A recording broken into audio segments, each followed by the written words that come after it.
please. You must start a museum here. I know we also need to do something like that. We Seriously. haven't really preserved our history, so to speak. Nina, how is the situation there? Bits and pieces, there is COVID, but generally movement has started, and the government has said that we can start physical meetings by about December. But I think lots of people are going to be very cautious and start more hybrid meetings than only online. It doesn't make sense to everyone rush in and have a meeting and then have problems. So.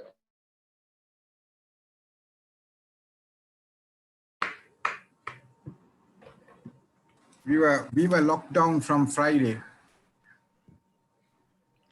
Thursday midnight till tomorrow morning, to Monday morning 5. But it might extend. Our situation is pretty bad now. Badly. Good evening, everyone. We'll be muting everyone right now so that we can start the meeting. Thank you all.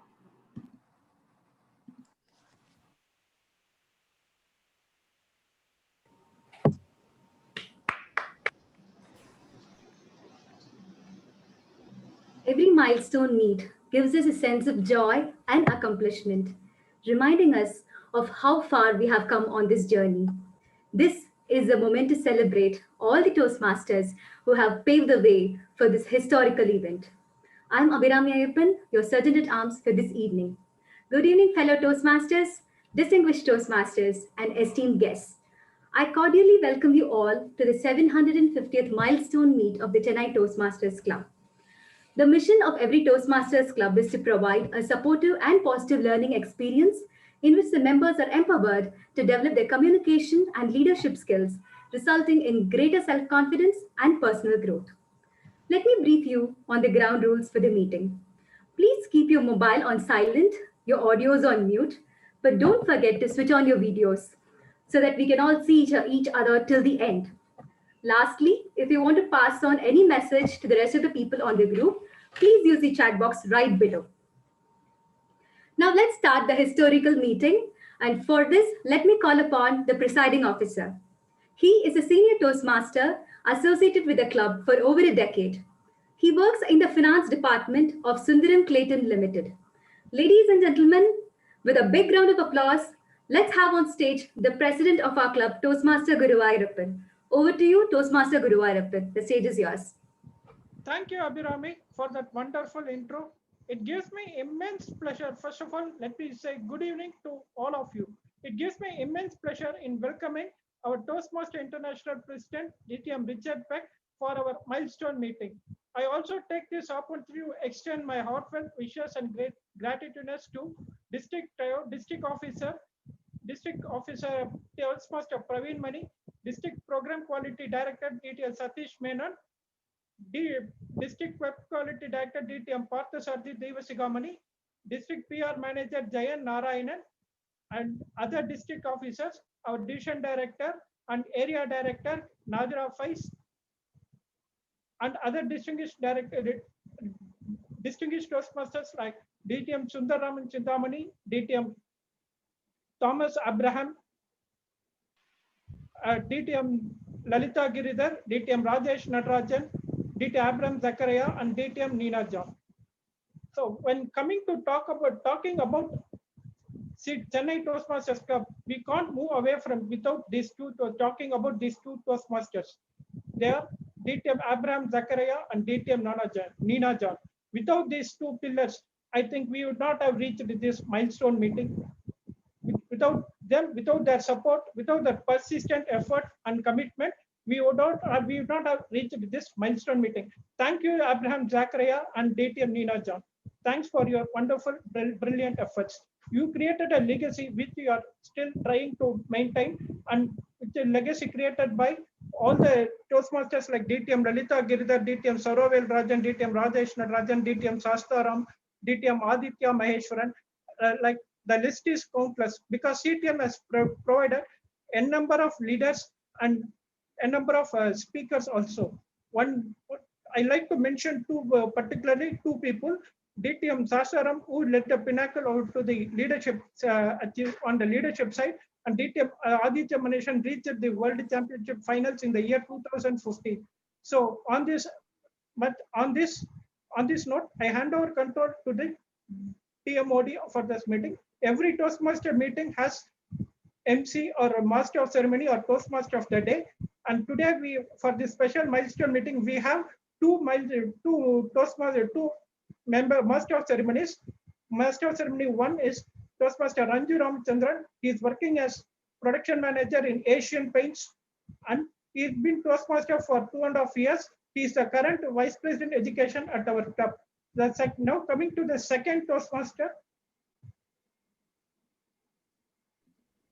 Now coming to the second Toastmaster Kritika Raju. She is doing an internship at Ernst & Young, and she's been active Toastmaster for the past 2.5 years, and she was a past Vice President membership of the club. On this note, I declare open meeting number 750 and hand over control to the MCs of the day, Toastmaster Kritika Raju and Toastmaster Ranju Ramachandran. Ranju and Kritika, stage is yours.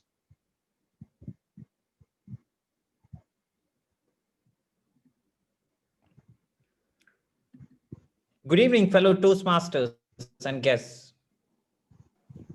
We're happy to welcome everyone to another milestone that Chennai Toastmasters has reached.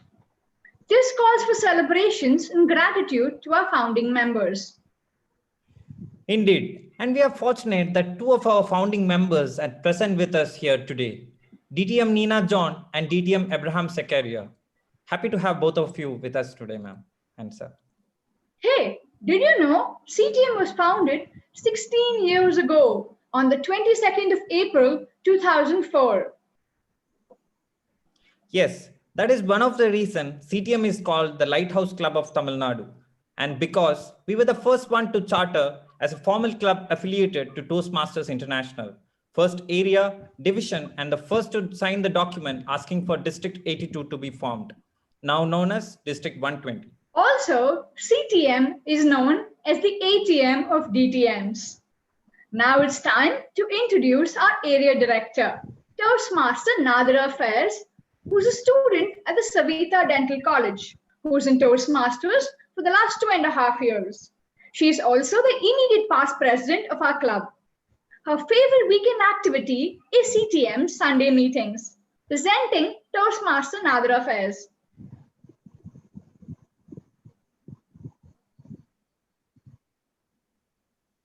Thank you so much for that wonderful introduction by our Toastmaster of the day. So before we get to it, they just mentioned the Lighthouse Club, ATM of DTMs, Chennai Toastmasters Club. Chennai Toastmasters Club, when we look back from this point, we can see a huge list of beautiful, wonderful speakers and also wonderful leaders who have not only gone on to become division leaders, but also be a part of the district. Chennai Toastmasters Club has not only been functional in giving us so many leaders, but also giving rise to so many clubs across the district. Apart from which, many of our leaders, such as distinguished Toastmaster Nina John, who is now our mentor pool chair. So we have so many members with so much to offer.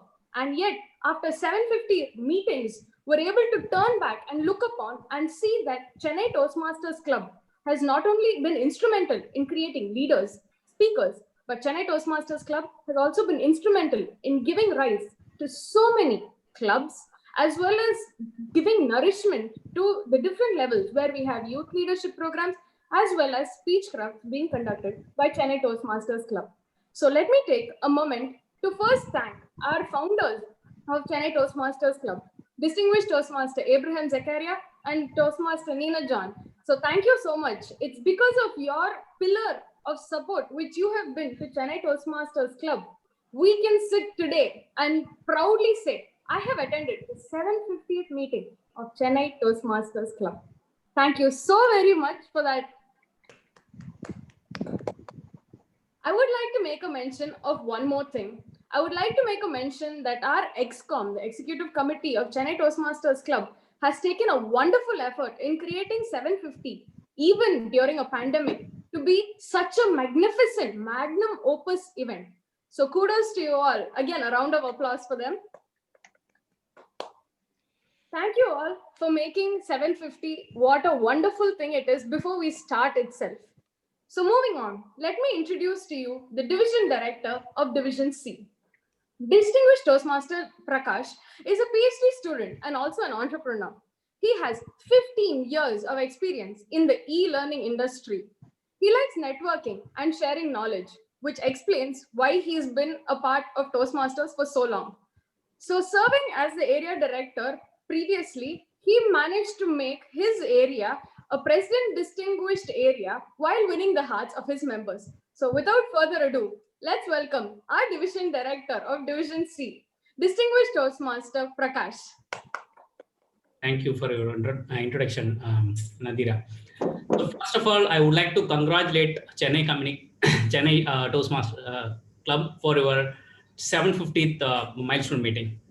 Wow, it's almost 1.5 decade of accomplishment, and it's a remarkable accomplishment. Kudos to everyone. And as you all know, Toastmaster is a journey. It is a commitment, and of course, Division C theme says commit to summit. If we all commit to ourselves and share our knowledge, we all can celebrate summit like this 750th milestone meeting. This club is a very typical example of Suhari. So I always say these 3 words wherever I attend the meeting, how the Toastmaster act with the members. This is a Japanese word which represents Suhari, act as a teacher, where we learn something new from the teachers, and the Ha means mentor, and Re means coach. I saw these 3 roles from many members from this club. Kudos to everyone. I'm really very proud to work as a division director for your club. Thank you for your wonderful commitment and contribution. Once again, congratulate to everyone for your milestone meeting. Thank you. Over to the team. Thank you. Thank you very much, Toastmaster Prakash. It was an enlightening words that you've given us, and we will further continue to go ahead in the same way. Now, we have Toastmaster Praveen Mani, who's the district director. Toastmaster Praveen Mani has been in Toastmasters for over 9 years. He's been the past area and the division director. He was awarded the Star Division Director for the year 2015-2016. He is the founder and the CEO of Wind Technologies Private Limited and has 10 plus years of corporate experience. Presenting to you, District Director Praveen Mani. Thank you so much, Madam MC, Mr. International President, the man who is known for the quality of giving. He's been giving a lot of guidance to leaders and districts across the globe. He's been guiding and giving the guidance to the board members. And recently, under his leadership, he has also given all the members across the globe a complimentary free path. Thank you so much, Mr. International President, Distinguished Toastmaster Richard Peck, for all the support that you've been providing us during this unprecedented time. The leaders I look up to, past district directors, starting from Distinguished Toastmaster Ajanta Jayawardene, Distinguished Toastmaster Neena John, Distinguished Toastmaster Sarma Mahalingam, district officers of District 120, club officers, and my dear Toastmasters of Chennai Toastmasters Club, the club which is known as the Lighthouse Club in Tamil Nadu. Hope I picked up the right virtual background for the occasion. They always say change is the only thing that remains constant in this world. Lately, we have seen a lot of changes happening around us. From in-person meeting, we have gone through a change for virtual meetings. The word usage, which has been so popular, the social media, social gathering, has been changed to social distancing. A lot of things have been changed. Even in Chennai Toastmasters Club, a lot of things have been changed. But today, when I looked into your agenda, I saw Rajesh Natarajan's speech topic, the confession of a member of a Bharat matrimony. That hasn't changed over the years, isn't it? That is something which has never been changed. So I request Rajesh, it's time that you put an end to your bachelor life and get on to a married life, because more challenges awaits there. Trust me, it's coming from a guy who's been recently married. Chennai Toastmasters Club, it is my absolute honor to be here with you all, wishing you a best wishes on the day of milestone meeting, the 750th milestone meeting. I've personally been with Chennai Toastmasters. In fact, my journey as a member started at this particular club, Chennai Toastmasters Club. Now today we have DTM Aditya Maheshwaran as well with us. I only could remember the vivid memories and the conversation that I had with many of the members from Chennai Toastmasters Club. In fact, way back in 2010, I still remember, I reached out to Aditya Maheshwaran and asked him, Aditya, there is a project going in my workplace and I want to contribute to the project. I have no idea how I can write an email for that project, how I can tell my boss that I'm interested to contribute to the project. I went and approached him. Believe it or not, within few months, he came back with me a beautiful draft of email and said, Praveen, this is how you have to write an email. Friends, I wrote an email back then and eventually I got so well recognized in my office. Today, a person from who I was earlier, without even knowing how to write an email communication, if I'm able to manage a couple of companies or private limited firms today, it is only because of Toastmasters and the members who I met in Chennai Toastmasters Club. That's why I always say Toastmaster is not a place for a change, but it is a catalyst that will always help us to go through a change in our lives. I've come across many individuals in Toastmasters whose life has been transformed. And no wonder Chennai Toastmasters Club is called the Lighthouse Club because it has transformed not only members' life, but also club's life. Today, we live in a world of technology. The lighthouses around the globe have been decommissioned. We don't use lighthouse much. Even if lighthouses are being used, there are only automated system in place which will guide the ships still. Gone are the days where there'll be a man sitting in the lighthouse who will be guiding the ships and giving the warning messages and whatnot. But today things have changed.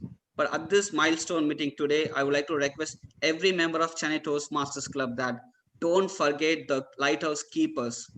The lighthouse keepers in our club, there were many members, like we named few of them. Distinguished Toastmaster Nina John, Abraham Zakaria, Lalita Giridhar, Aditya Maheshwaran, and many members, Sarovel Rajan. Reach out to them. They are the knowledge repository and they can guide us further to go in to cover the larger distance. World has changed, a lot of things have changed, but we should not forget our past and the history. Reach out to those wonderful, lovely mentors that we have got today, work with them, and let us take Chennai Toastmasters Club to greater heights, not just CTM. You are a lighthouse club, so your responsibility is to take all the clubs in district to greater heights. I seek your support as a district director and looking forward to working with every member of Chennai Toastmasters Club to make a proud district that we should be part of. Wish you all the best once again. Thank you so much for this wonderful opportunity. Back to you, Madam Toastmaster of the day. Thank you, Toastmaster Praveen Mani, for that wonderful address and giving us the enlightened journey about Toastmasters. And we will continue to be the Lighthouse Club in Chennai. Next up, we will have a testimonial video from distinguished Toastmaster Deepak Menon, who is the immediate past international president of Toastmasters International. Can we have the video from DTM Deepak Menon, please?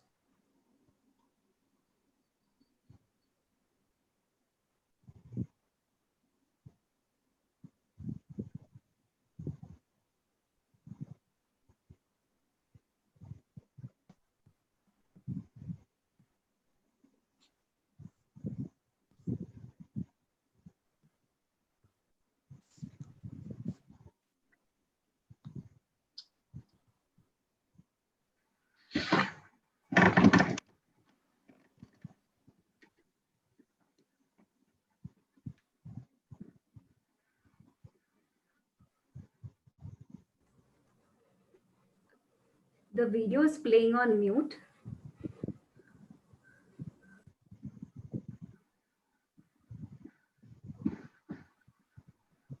Cannot hear.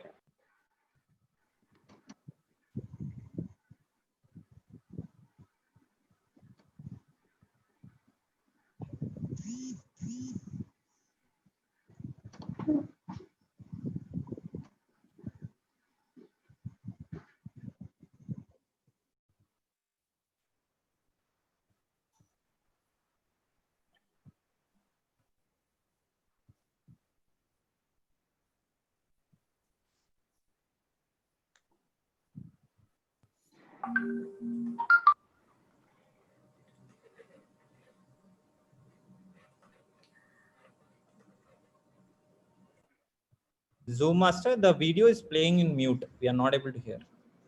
Can you?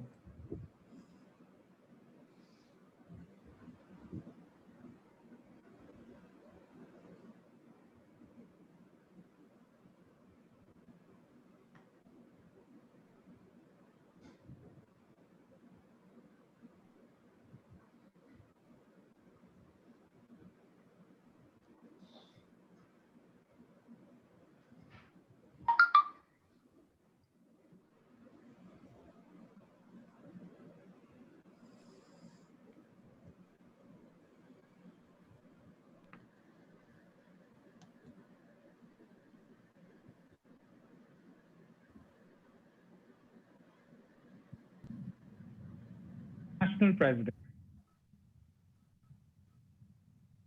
Let me know if it is audible now. Yes. Is it audible? Yes. Yes.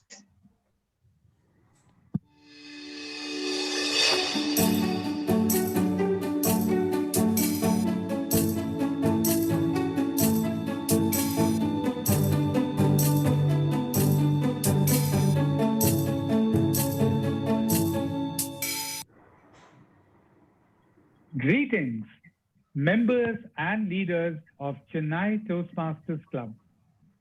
I'm Deepak Menon, your immediate past international president. Congratulations on your 750th club meeting. This is a momentous milestone in your club's history. I wish I could be there with you personally to celebrate this tremendous achievement. Reaching this milestone indicates that your club is fulfilling the club mission, serving your members by providing a supportive environment where members practice their communication and leadership skills. Your continued success in the Distinguished Club program year after year since the club's charter 15 years ago is also an achievement demonstrating that your club is establishing a Toastmasters legacy, ensuring a sustainable club experience for your members. I have fond memories of attending many meetings of the club and getting to know stalwarts like Neena John, Indra Jairaj, Abraham Zakaria, Janaki Patnaik, and Aditya Maheshwaran. I was highly impressed by the excellence and professionalism that was always on display in the planning and conduct of the meeting. Even in this time of the pandemic, which is still sweeping the world, when we are practicing social and physical distancing and engaging through online meetings, I urge that you continue to strive for excellence, develop outstanding leaders, and fulfill members' needs. Thank you for your dedication to our core values: integrity, respect, service, and excellence.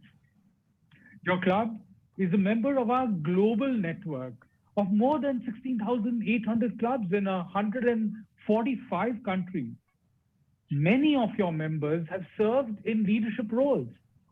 Thank you for encouraging your members to experience global Toastmasters opportunities by participating in the larger scope of our organization. The Toastmasters journey in communication and leadership skills begins at the club level, but continues through to the international level. At every level of our organization, Toastmasters members develop more competencies, and throughout this journey of self-development, members also benefit from the enduring friendships and associations they make. As your immediate past international president this year, it is indeed my privilege to acknowledge your club's achievement. I wish your club continued success for years to come in meeting the needs of your members, fulfilling the club mission, and growing outstanding leaders. For Toastmasters is truly where leaders are made.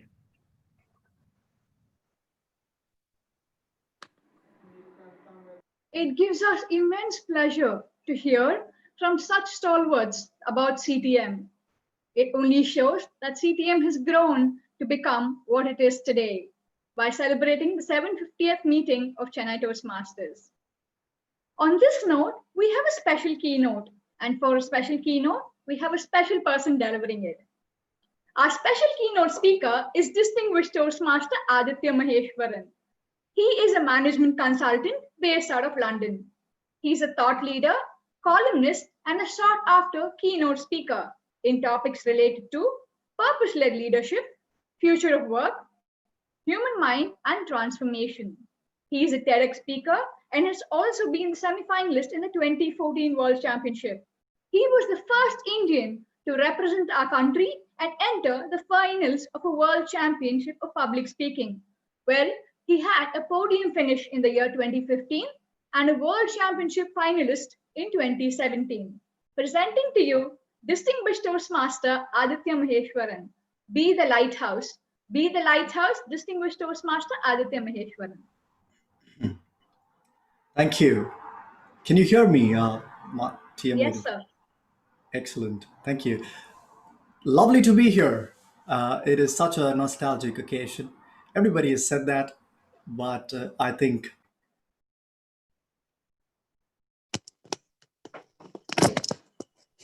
Sir, you're on mute. All right. So one of you have muted all of us, including me. All right, good. So I said it's fantastic to be here. It's a cliche for all of us coming on stage today, virtual stage, to say that. But I think having been a member of CTM for 6.5 years, from 2006 to 11, I earned the right to say that I am indeed nostalgic to be back here. There are 1,000 ways in which I could start this because my mind is flooded with memories as I've been chatting to a few of you over the last 10 minutes. But what caught my attention is Praveen. I mean, I know Praveen from 12 years ago, and the Praveen today is a testimony to what Toastmasters can do to any of us. So I'm so proud of Praveen. I met him last year in Denver, I guess. Yeah, Denver. And he retains his old charm, the Praveen that I know, yet transformed into a mature leader. Shows that you don't need to be another person to be a leader. You can be yourself, yet be a leader as well. And that's Toastmasters. It's cumulative, isn't it? It's not a metamorphosis. It's cumulative improvement to retain your best, yet adapt to the new. I'm also privileged to come right after my good mentor and one of my best friends in Toastmasters, DTM Deepak Menon. What a beautiful human being he is. And we're all privileged to have our international president, DTM Richard Peck, again, a very well respected leader all over the world. So it's nostalgic. Somebody rightly said, I think Praveen caught that point. Praveen and I probably think alike in this regard. Is when I saw the agenda that Ranju shared with me yesterday, I thought I had become delusional with nostalgia. I thought, is this is this a copy of the 150th meeting or something? Because when I see this is the kind of agenda I prepared when I was the president in 2008. Okay, speakers, we need speakers. Okay, Lalita, Rajesh, Sridhar. And then I realized it's probably they want to recreate nostalgia for 750, so they brought these speakers in. Then I saw the topics. I realized there's something gone wonky in my mind because learning driving, I saw the first time Lalita delivered that some 14 years ago. Rajesh, well, I mean, all his speeches have the similar substratum, but still, I saw that speech. Rajesh won an entire district contest in Hyderabad using the same speech. You know, the difference between Rajesh and a cow is that you can only milk a cow so much, but Rajesh has milked the speech even more than that. No, I'm just joking. And Sridhar, the evergreen, youthful member of CTM.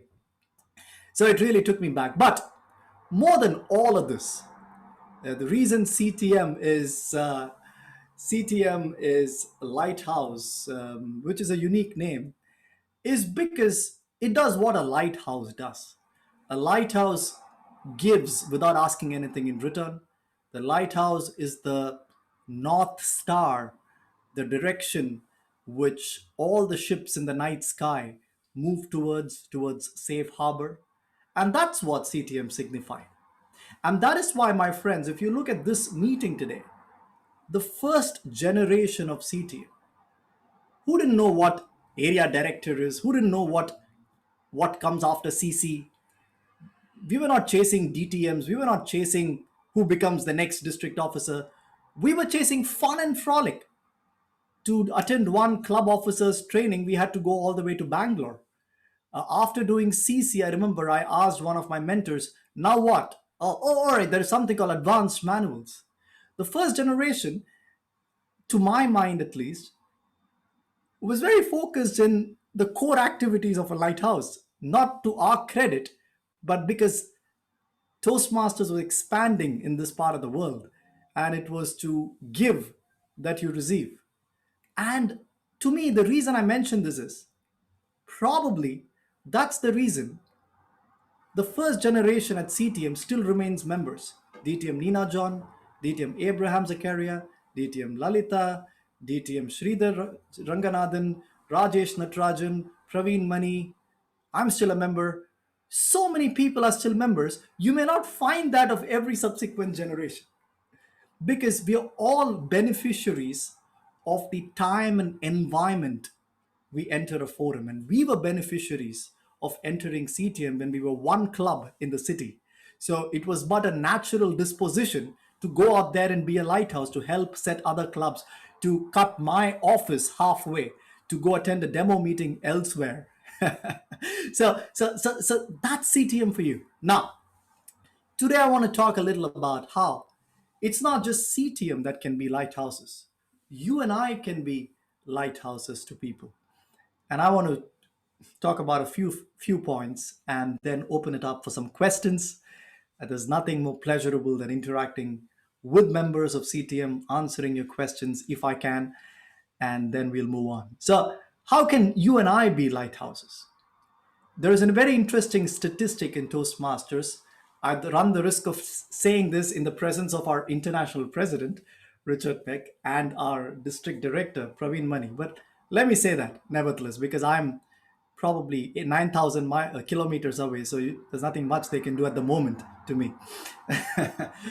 So, on one hand, my friends, you keep listening to the success stories of the good old, same old Toastmasters, Aditya, Shasta, Nina, Praveen.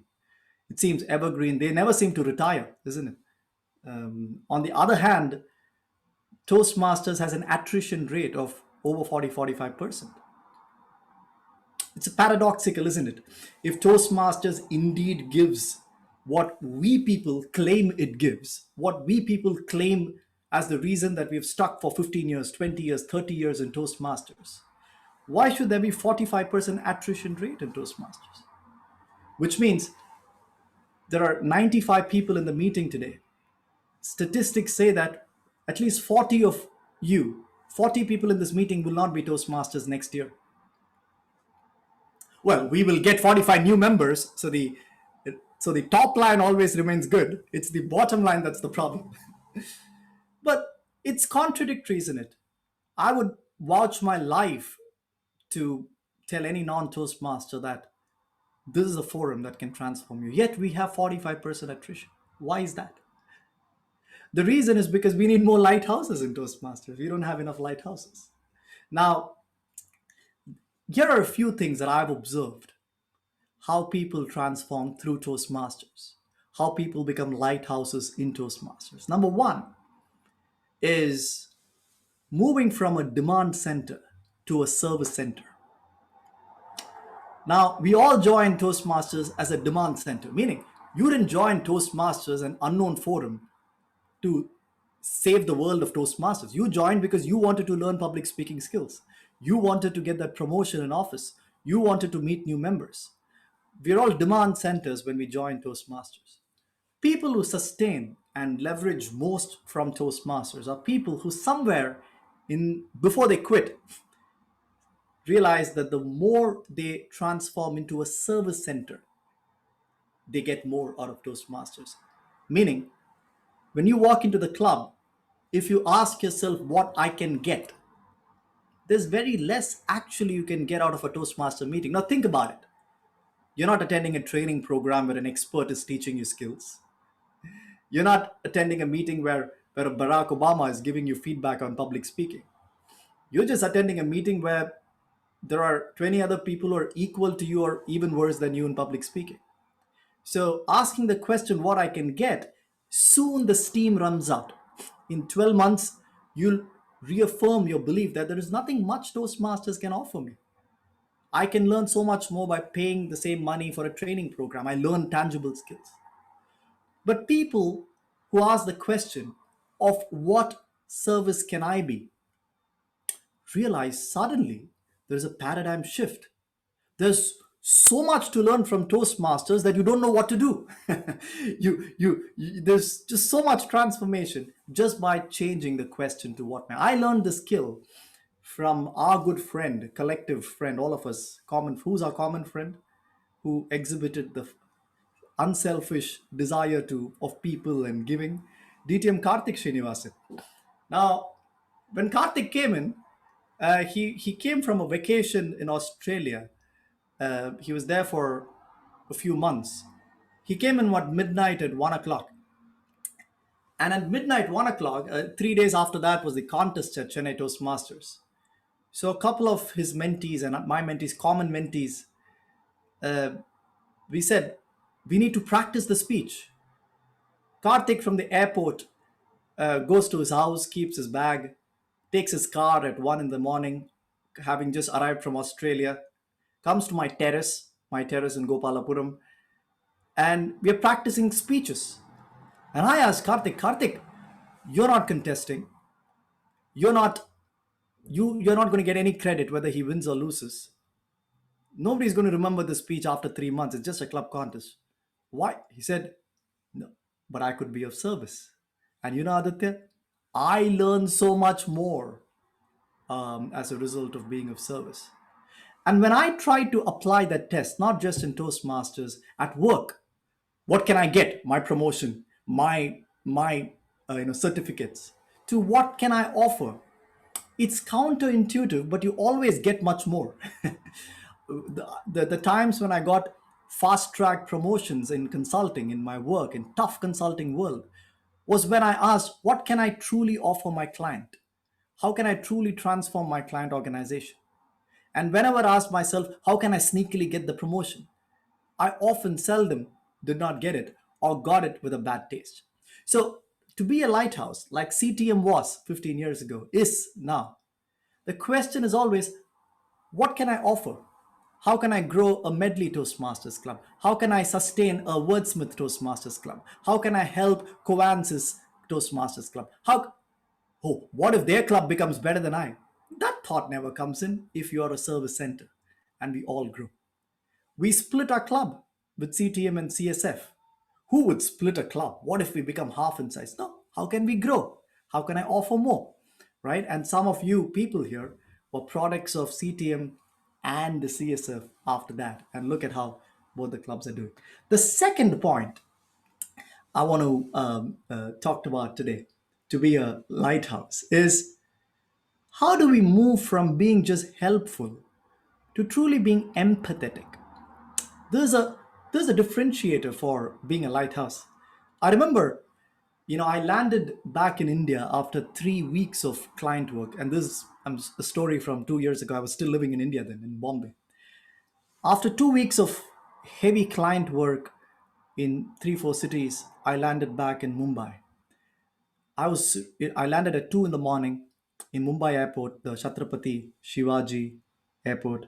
Oh, now they would get angry. Chhatrapati Shivaji Maharaj airport. Otherwise, they will post social media comments against you. So Chhatrapati Shivaji Maharaj airport. I landed there, and 3 in the morning. I had dark circles. I was tired. I had 2 luggages. My big suitcase, which is 25 kgs, and a consulting shoulder bag, which is probably 6 kgs. I was walking depleted, de-energized outside the airport. And in India, there's this chirpy driver with a placard waiting for you outside. And it says, Aditya. I look at the driver. He looks at me. He sees that I'm visibly tired. And being that beautiful guy that he was, he offered help. He wanted to help me. He asked, Sir, I see you're really tired. Can I offer to carry one of your luggages? I said, yes, please. That'll be of great help. So he looked at his options. He saw a suitcase, 25 kgs, heavy. And he saw a light shoulder bag, 6 kgs. And what would you do if you were him? He offered to carry the suitcase. That's the right thing to do, isn't it? Now, I thought, wow, what a lovely guy. 5 minutes passed and he was dragging my suitcase. I was walking behind him. We were walking towards the car. In Mumbai airport, the car park itself is 10 minutes by walk from the airport. Rather walk home than walk to the car park and then go home. So we were walking to the car park, and suddenly I realized, oh God, this guy has been of no help at all. Because the larger bag that he offered to carry was a bloody 4-wheeler. All he was doing is with his little finger dragging it like this. And I was still carrying a shoulder bag Though it was just 6 kgs, that was a bigger burden on me. And then I thought to myself, if only he had asked me how he could be of help, I would have told him, take my shoulder bag because that doesn't have wheels. If you really want to help me, carry the 6 kg bag. Just because something is heavier in your eyesight doesn't mean that's the help I'm looking for. In Toastmasters, we all do this mistake, isn't it? Just because you're a good speaker, you think the other person needs your help in speaking. Probably not. Just because you've been a past district officer, you think everybody's looking for your leadership advice. Probably not. From being helpful to truly empathy is asking yourself, what is the other person looking for? Probably they're looking for a conversation. Probably they're looking for a little boost to contest in a contest. I realized my dad was my first lighthouse in Toastmasters because the first time I attended a Toastmasters meeting, and in a few meetings after that, the first time I gave my first prepared speech in 2006, I won the Best Speaker Award. Now, after that Sunday, it was summer vacation. I was 19 years old. I was in college. I was supposed to go to Delhi to see my aunt and uncle and stay there for a week alone, just with my aunt and uncle.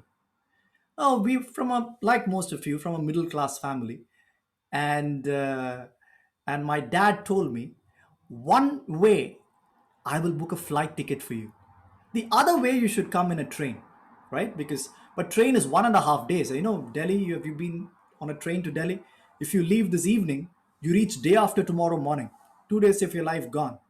So if you do both ways, it's 4 days. So he said one way flight, one way train. So obviously, being the young guy who's not been in too many flights till then, I said, obviously you take the best offer beginning. So I said, on the way to Delhi is flight, return is train. So my dad said, fine. He booked flight with a lot of money, 5,000 bucks. Return is train, some 800 bucks. But then I won the Best Speaker Award that Sunday. And then I heard there's a very cheap thrill, but 19-year-old who has never got too much of recognition. I heard in CTM they had a tradition. The next meeting on Sunday, the meeting starts with the secretary reading the minutes of the meeting of the previous meeting. And in that minutes of the meeting, they would announce who the best speaker of the previous week was. But if I return by train, I would come back only the next Sunday evening. I can't attend CTM meeting. But I'd already availed my offer to take a flight onward. So I told my dad, Dad, I won Best Speaker, and next week the secretary will read my name out in front of the entire club, as last week we had Aditya Icebreaker Best Speaker. My dad said, okay. I went to Delhi, and suddenly, Wednesday that week, my dad called me. I was in Delhi. He called my uncle, and my uncle gave the phone to me. My dad said, Aditya, I have a surprise for you. I have paid another 4,500 rupees to get a flight for you to return back. I said, Dad, it's so much of money. And I know how much that money means to you, having your own business. It's going okay. He said, no, son. I mean, for me, I don't even understand what's the big thing about a secretary reading the minutes of the meeting and your name is there. But it seemed to be precious for you. And I want you to continue in Toastmasters. I don't want you to leave Toastmasters. So he paid 5,000 rupees, got me both ways flight ticket, and I returned Saturday night instead of Sunday evening. And I went to CTM as a 90 proud the next day. And there the secretary, they don't know all of this. They read them last week, the best speaker was Aditya. I was proud. They didn't know behind that pride was 5,000 rupees of a father who didn't want to spend it, and it was extra money for him. That is a lighthouse, my friend.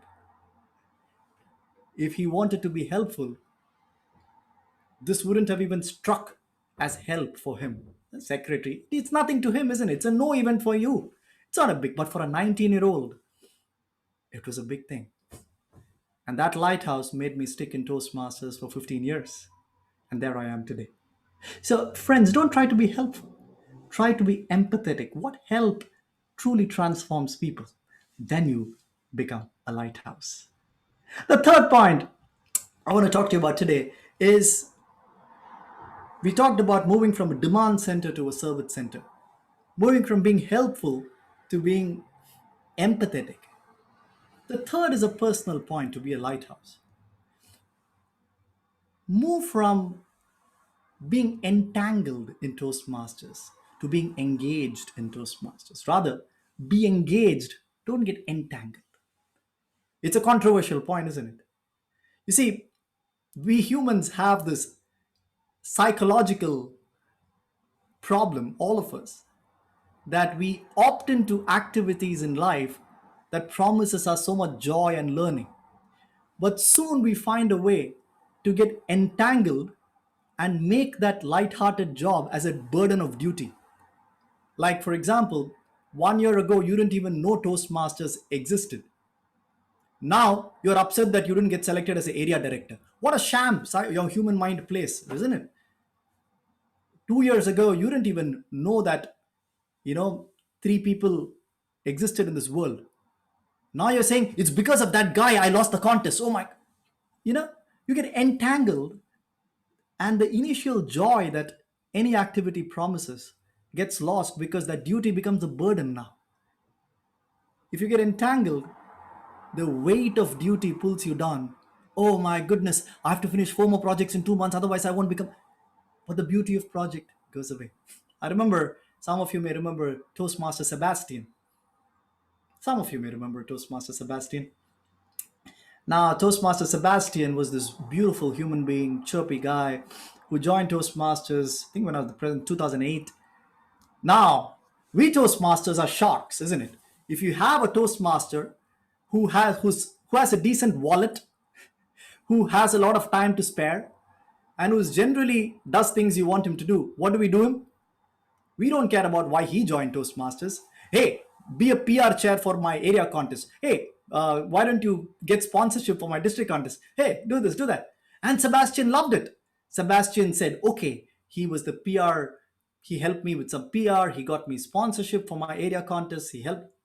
And 1 year later, Sebastian quit.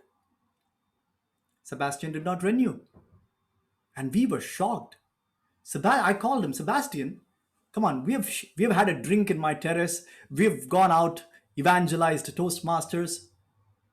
We have not quit. Why did you quit? Sebastian said, Aditya, at that point in time, Aditya, I'm a businessman.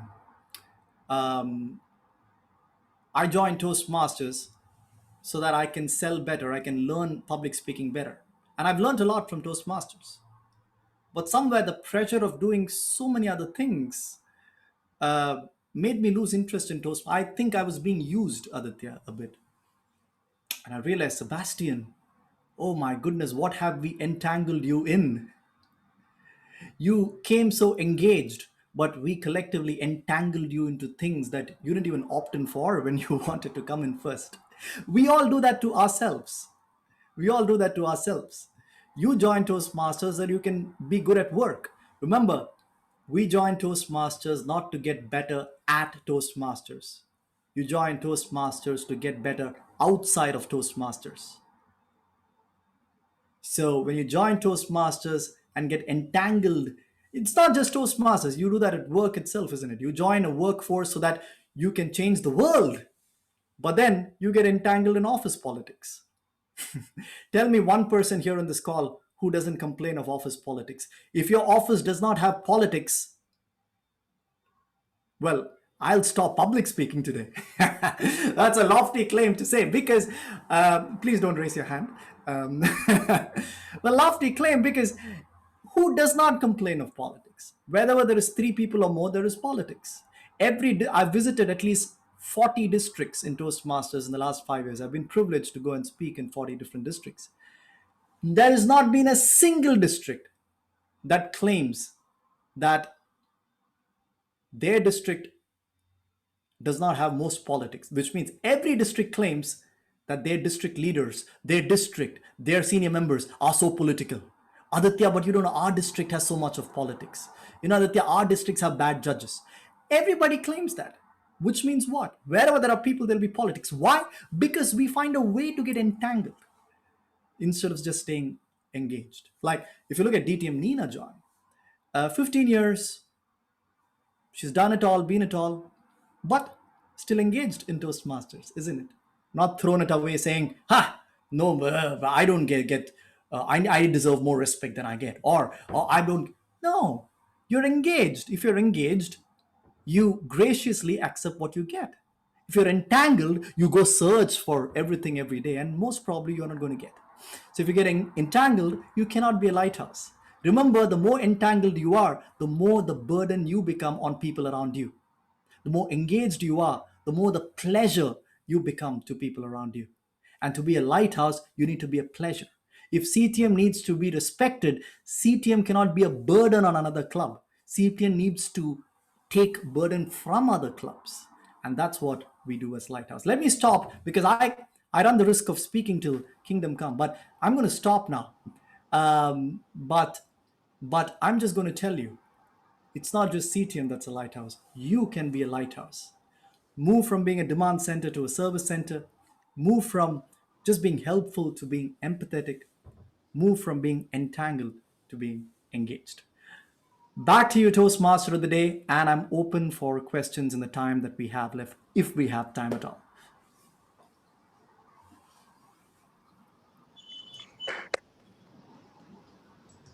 So, can we take some questions?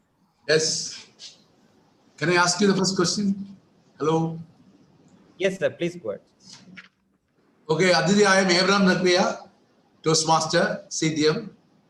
Can you hear me? Yes, Zach. Okay, right. See, I found members are leaving because I found sometimes the mentors are meant only for speeches and not an holistic.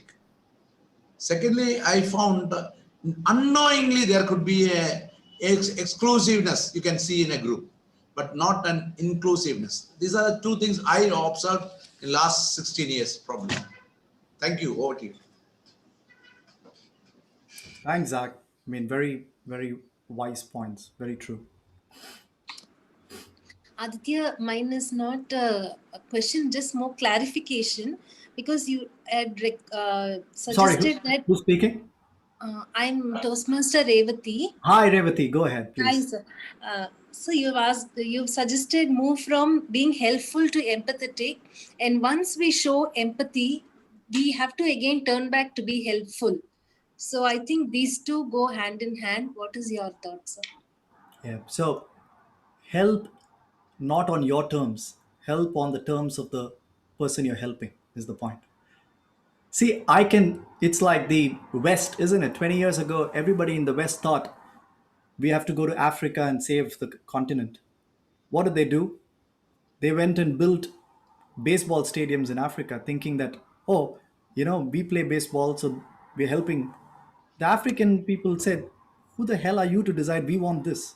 If you really want to help us, first come here, live with us, understand our problems. We don't even have slippers to wear. What are we going to do with your Nike shoes? Give us. So, but they were not bad intention. The West was good. The West thought that they've been exploiting the world for years. So it's time to give back. Or how did they give back? They gave back on their terms of understanding the world. No, you need to give back on the terms of people you're helping, isn't it? The DTM Deepak Menon taught me this. My good friend and mentor, as I told you. In 2015, world champion of public speaking, finals, Caesar's Palace, the big lights of Las Vegas, because DTM Richard Peck was there. Everybody was there. Caesar's Palace.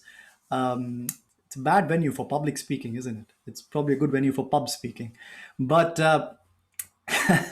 so we were there, and I won the semifinals. In 2014 in Kuala Lumpur, I was in the semifinals, but I got a runner-up. So I could sit back and enjoy the finals where Dhananjay won. But in 2015, I won the semi. 2014, I see Partha here, CGD. I remember Partha in 2014. Again, what a beautiful human being Partha is. So encouraging. 2014, I gave a crappy speech and Partha said, oh, Aditya, you're the best speaker. I was like, Partha, that's such a sweet comment of you. So the people like Partha make you believe that you're good and then you become good. So that's a lighthouse again. So in 2015, so I won the semifinals, Now, suddenly, I have 24 hours. I have to compete at the finals of the World Championship. Now, I hadn't prepared a good speech. I had a speech called the Scratch, but that was scratchy. So, 9 o'clock in the night, next day morning, 10 a.m. was the finals, and I'm in the previous night, 9 o'clock. The world is going to see me next day. What am I going to do? So I called Deepak Menon. Deepak was already the international director then. He was busy, he was campaigning. So I called Deepak, can you help me? Deepak said, as usual, sure, Aditya, come to my room 319 or something. So at 9 o'clock, with a laptop in my hand, with a dirty script in my hand, I walk from my average hotel to Deepak's hotel, Caesar's Palace. I was staying for 1 week as a contestant alone in a shady hotel opposite. Deepak was saying, so I walked through the corridors of Caesar's Palace. I knock at Deepak's door, and Deepak's there as usual, with a drink in his hand and saying, Aditya, what can I pour you? I said for some confidence, Deepak. So, but he gave me a confidence drink. And then I was sitting there, and suddenly Deepak asked me, Aditya, so how's your family? How's mom, dad? How are things in Chennai? How's Chennai Toastmasters? I was like, oh, Deepak, everything is good, blah, blah, blah. We ended up speaking for half an hour. At 9:45, we were speaking of crazy random things. And at 9:45, I suddenly realized I was feeling much better. So I said, Deepak, all right, so I need to go sleep because World Championship. I couldn't sleep that night, but still, World Championship. So I went back to my room. Next day morning, I go on stage and I deliver a speech, and I got the second place, the first Indian to have a podium finish and all of that. And that evening, I was so awkwardly surprised. I asked Deepak, why did I come to your room last night? So that you will look at my script, give me some advice, give me some corrections. Introduction, Aditya, change this word. Aditya, your body language, time. You didn't do it. You were asking about my mother, father, CTM. What the hell, Deepak? Why did you do that? Deepak said this, which is an answer to your question. Deepak said, Aditya, we are at the International Convention of Toastmasters. If you really wanted help in public speaking, there are 15 past world champions here. You know all of them. You know Mark Brown, you know Jim Key, you know Ed Tate, you know Darren Rectroy, you know all of these people. If you truly wanted help on how to crack tomorrow's contest, I suspected you would have gone to them. Why would you come to me? I've never been in the World Championship myself. You called me, Aditya, not to correct a grammatical error in your speech, but to repose confidence which you lacked. So I thought you would benefit more by having a conversation to take your mind off the World Championship.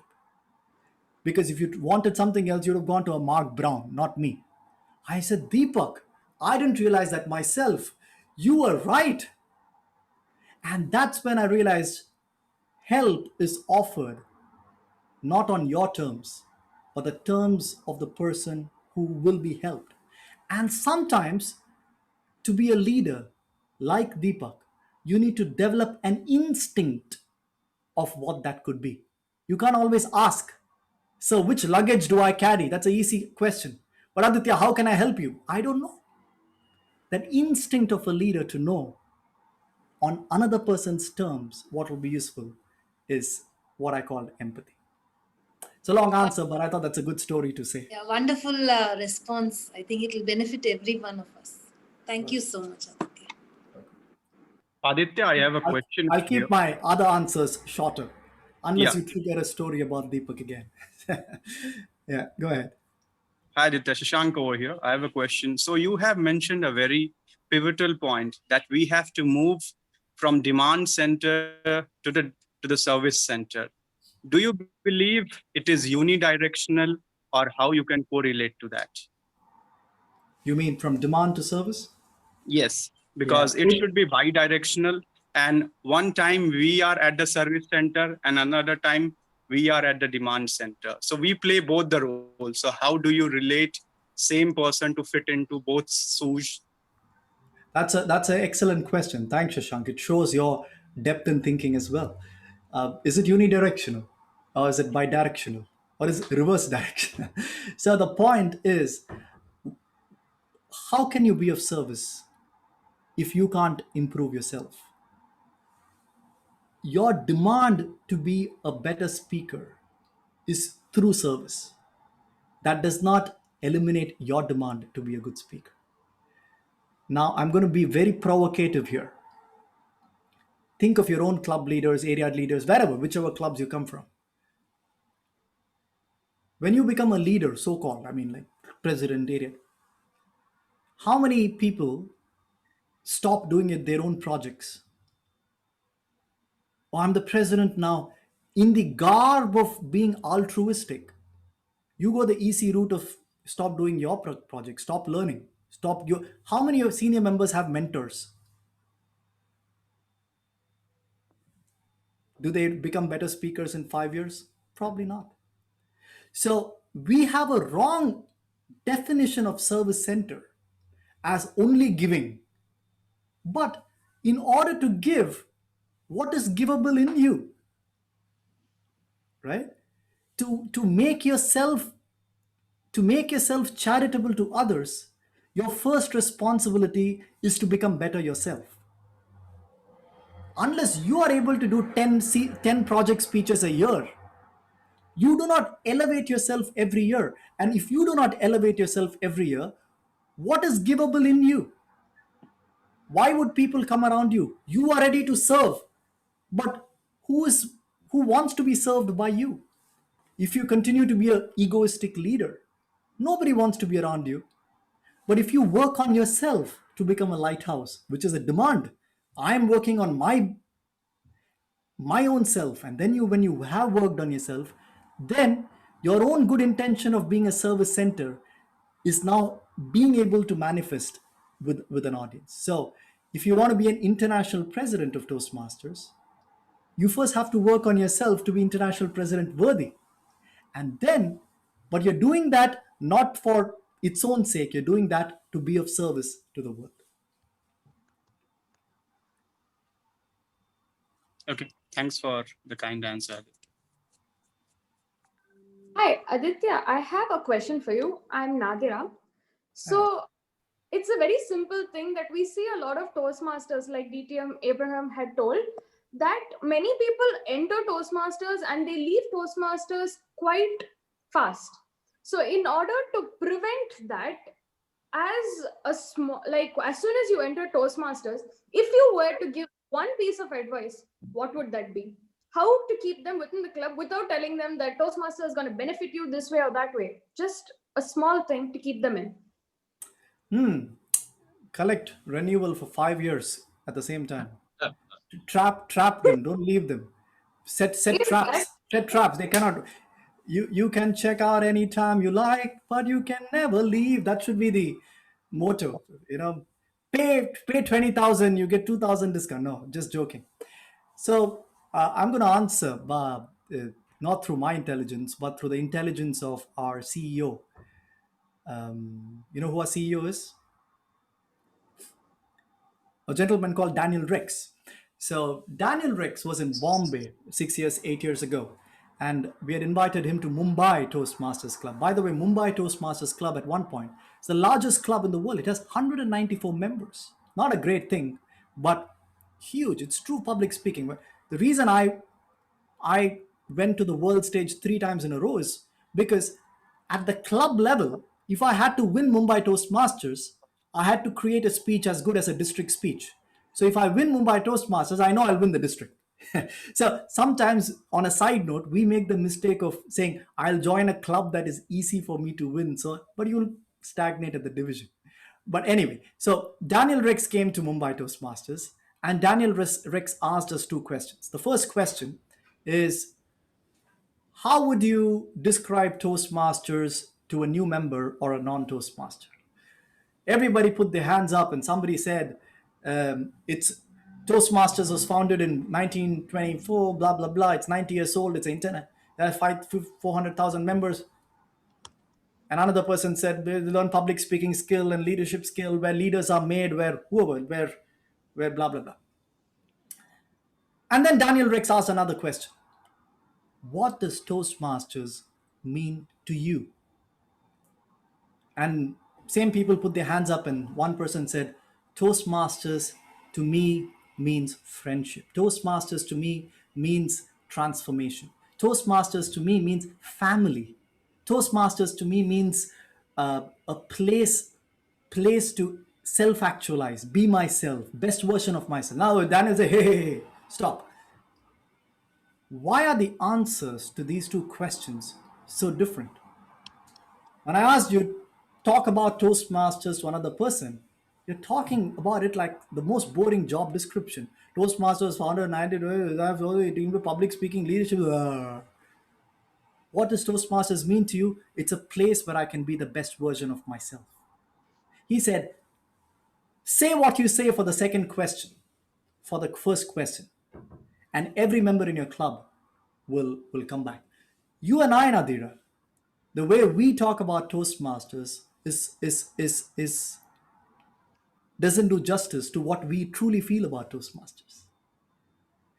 If I go to a new member and say, my friend, at work you don't have the luxury to fail.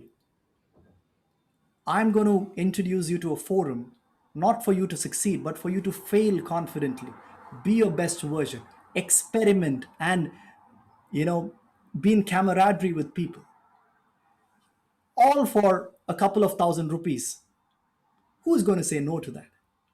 If I go, people saying, sign this form, it's say 50,000, there are 400,000 people in the world. It's like, there are 400,000 people in every lane in India. What's the point of?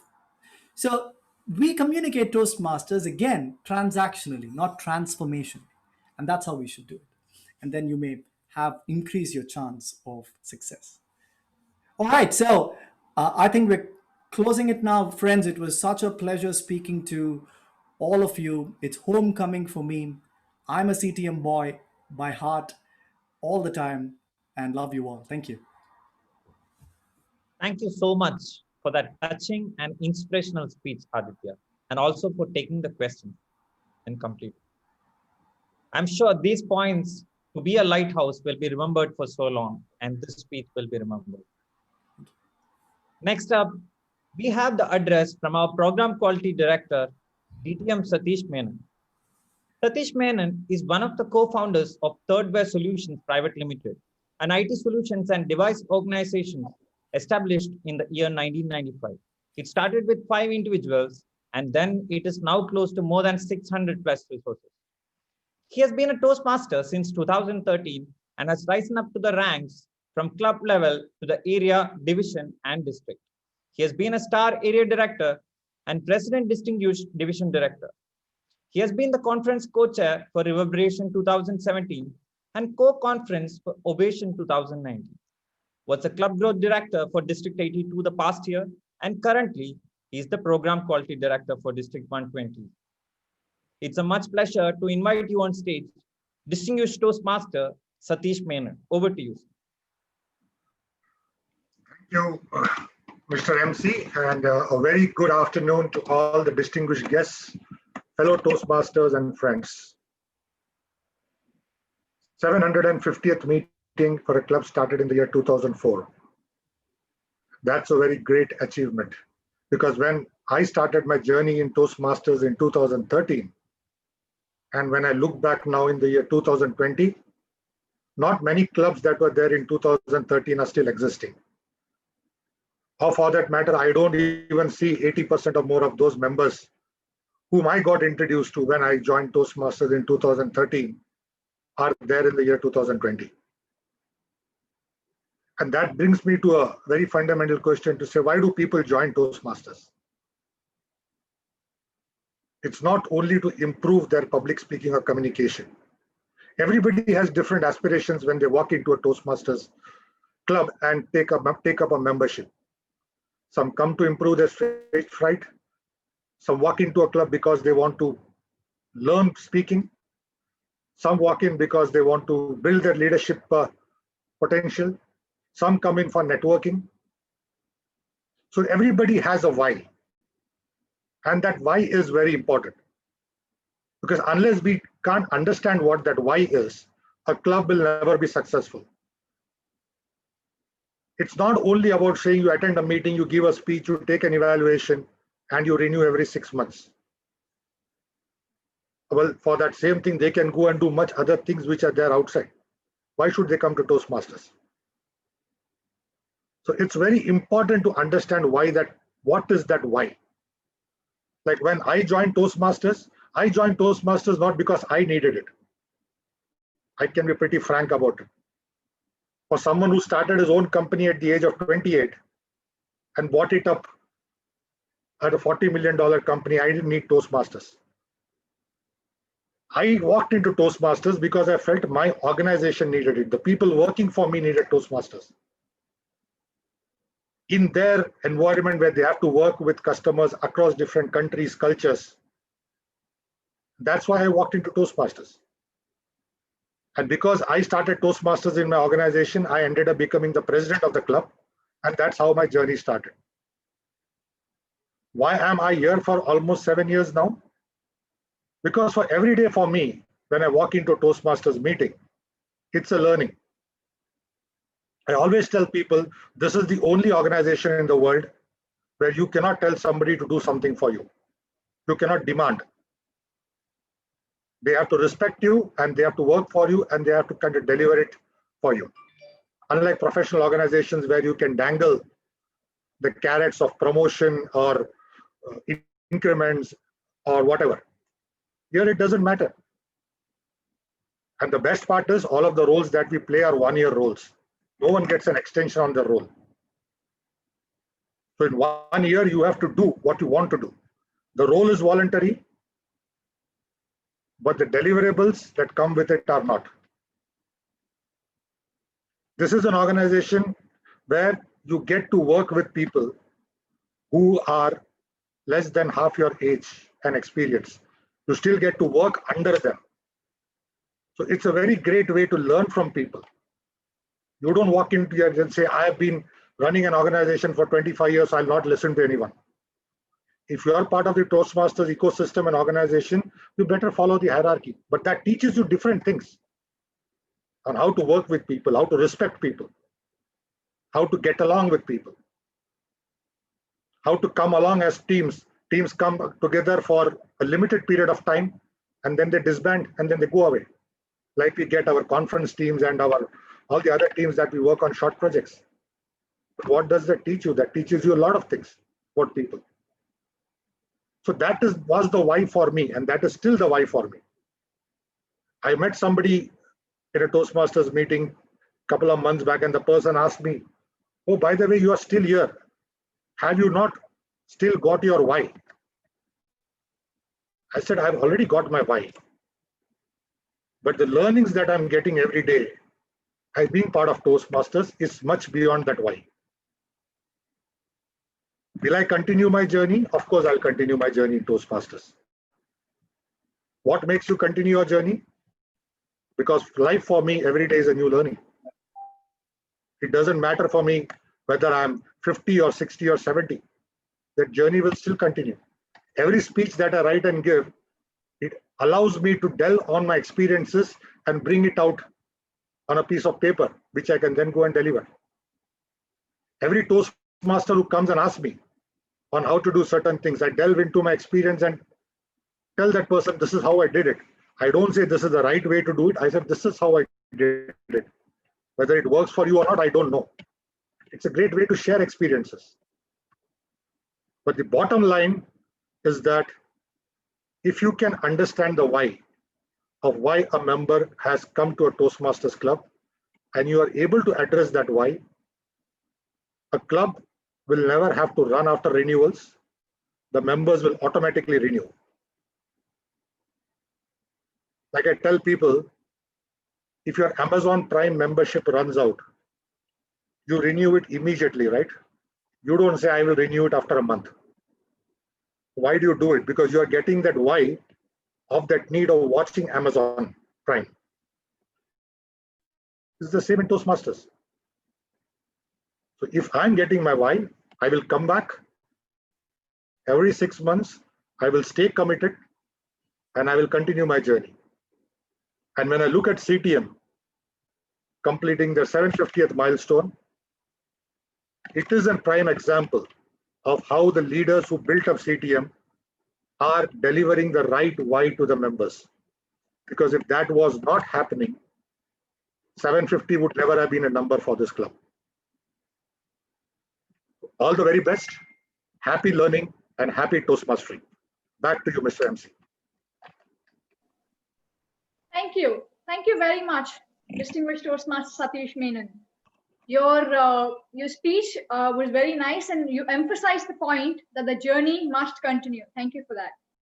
Now, let me present to you the Club Growth Director, distinguished Toastmaster Parthasarathy.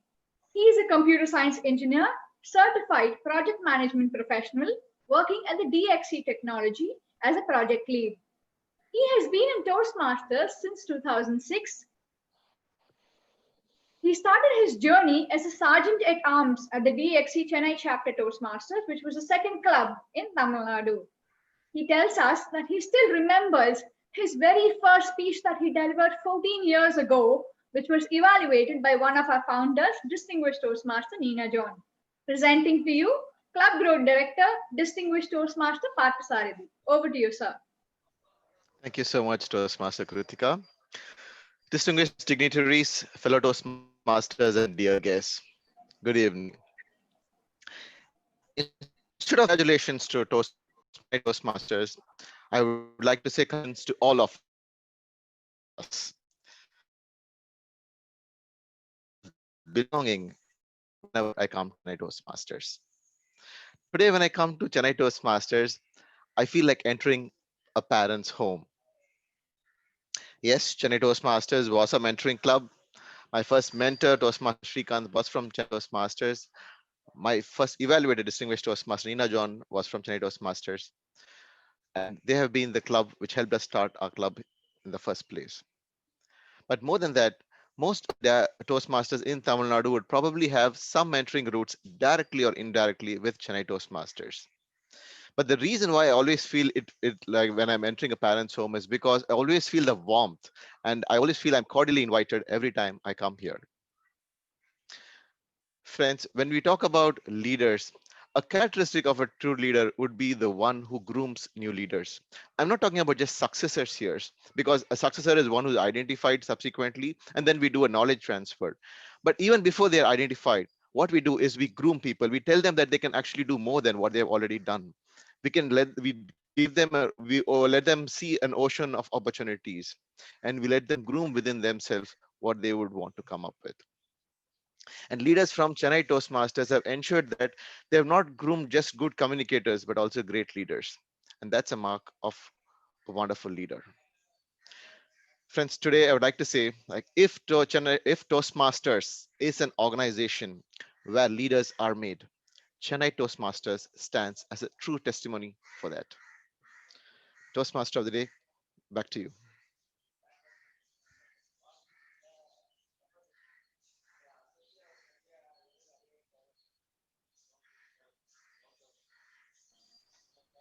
Thank you. Thank you very much, sir, for your kind words. Now, let us move into the game session. The game session will be conducted by Toastmaster John Sherlin.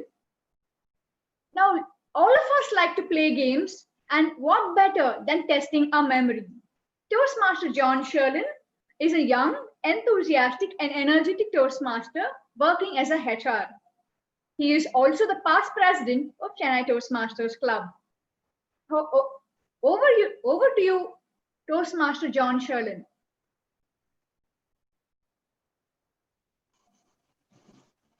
Good evening, Toastmasters, distinguished Toastmasters, and esteemed guests. It's a privilege for me to be a part of CTM 750, and I'm right now, as I had witnessed, everything was in a serious part, everything was in a serious note. Now let's chill out our mind. I have a fun game, so it is called a memory game.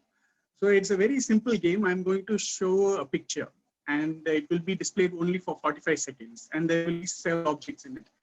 And the person, so after 45 seconds, what will happen is I will give you 10 seconds. So I will be counting seconds in mouse. And what you have to do is type in your name in the chat. So the first 3 person who is typing their name will be getting an opportunity to say out the answers. So there will be 3 rounds. So after 3 rounds, I will be announcing 3 winners, and those 3 winners will be getting a special gift from our VP Education, who had promised us to give a gift voucher of something, Amazon or Flipkart. So you will be getting it after the end of the game session. So now let's directly get into the game session. The first picture for you all is so before which I have one more thing. So while you're saying the answers, so I'll be selecting 3 persons based on the name you are typing in chat. Those person who are saying the answers should have to look at the camera. So if you're looking somewhere else, so even for thinking, you shouldn't look somewhere else. So if you are looking somewhere else, then you disqualify. Okay. So that is a strict rule which we're going to follow in this game. So now the first image for you all.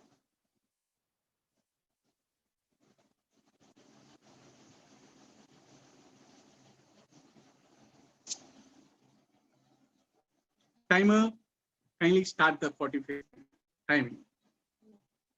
I hope everyone is able to see the screen. No, not yet. No. Everyone is able to see the screen, right? Just okay. Yes.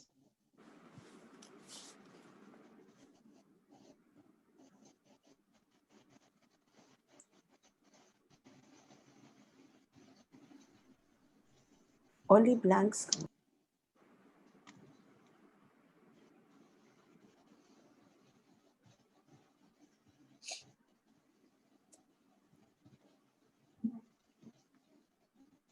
Timer, please display red signal. 45 seconds.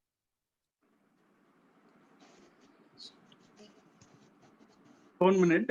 Everyone can able to see it. So kindly please acknowledge.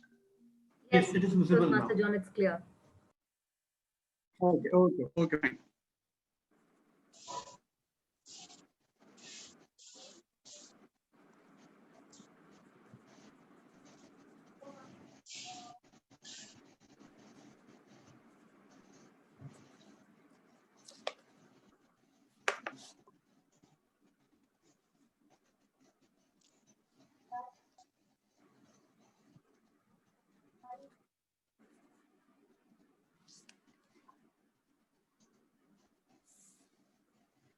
Timer is on 45 seconds.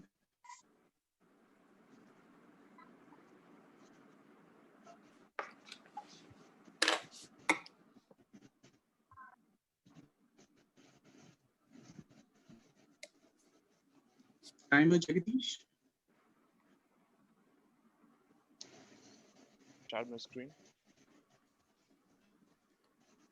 Okay. So it's time you can stop sharing the screen. You can display the.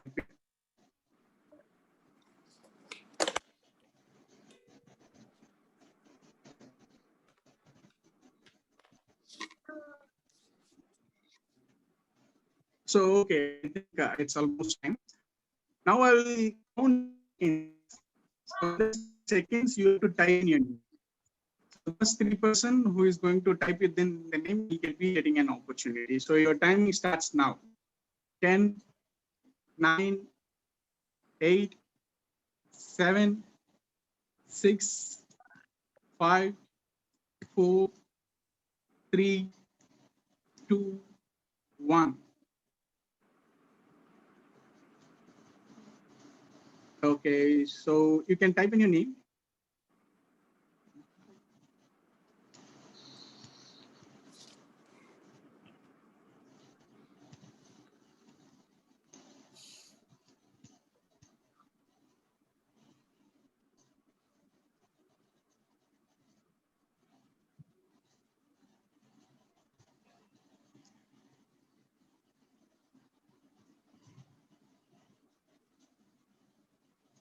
So the first person who is going to share the answer with us is Anand, Toastmaster Anand. Toastmaster Anand, can you please share the answers? What is the question? What was the question? So we had displayed the images, right? You have to answer the images. what all the images I need to share? Yes, exactly. Yeah. Yes. One. So if you share the cup. maximum number of images. Okay. So, Okay. 1 cup. A cake, a parachute with 2 people, and a bread roast. One something fire, some fire, a birthday cake. This is cake you already had said. So you will be getting only 15 seconds time. In that 15 seconds time, you have to say the answers. So you had said 5 answers rightly. So now let's move on to the next That's it. person who got nominated. Okay. Yeah. So next is thank you. Ilangovan. Ilangovan. Yeah. Boy. Yes. Boy. B. Cup. Cake. Fan. Fire. Sun. Sheep. Glue. And that's it. So you had answered 7 right answers. So the last participant for this image is Yoganathan. Yoganathan, you can say your answers right now.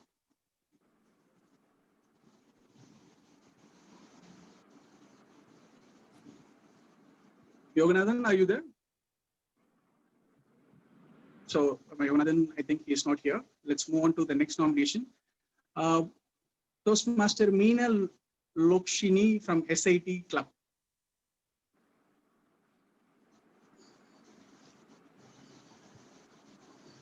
Toastmaster Meena Lokshini. Yeah, am I visible? Okay. Yes. A boy, fan, parachute, okay. pick, bee, not bee, it's a fly, teacup, flask, it's glue. Next, yeah, thank you. Okay. Okay. So you had said 6 answers rightly. So the winner for this round will be announced later. Now let's move on to the next picture.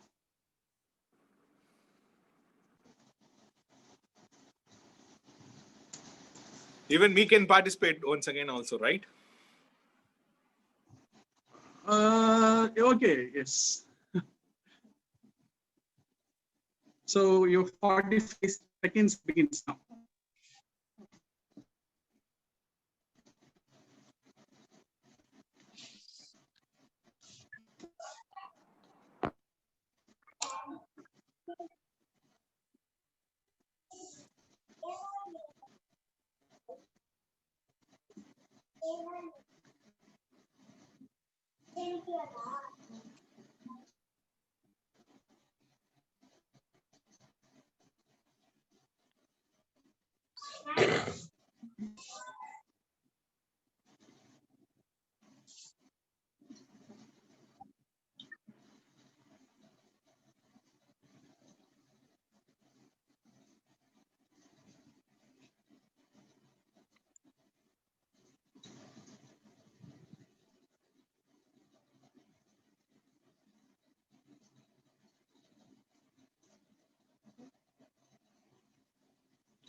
Okay.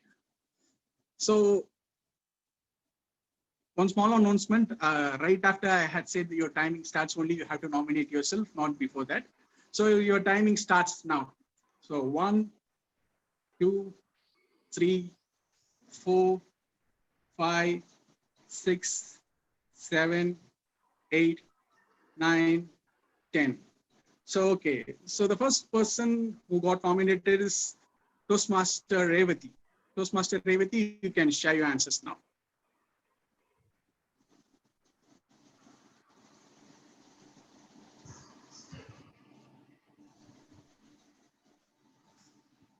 Toastmaster Revati, are you there?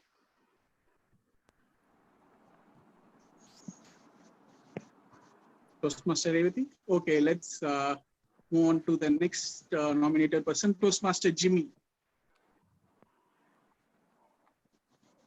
Toastmaster Jimmy. Yes, John. Yes, John, am I audible? Yes, you're audible. You can see your answers right. So a house, a lock, a guitar, a globe, a plane, a chair, a pin. Pin? I didn't see a pin. Okay. That's all I So can remember. Toastmaster Jimmy, you had answered 6 questions. So you had identified 6 pictures rightly. So now let's move on to the next nominated person. Toastmaster Ashok Kumar. Ashok Kumar, are you there? Yeah, yes, just one. Yes. Now you can share your answers.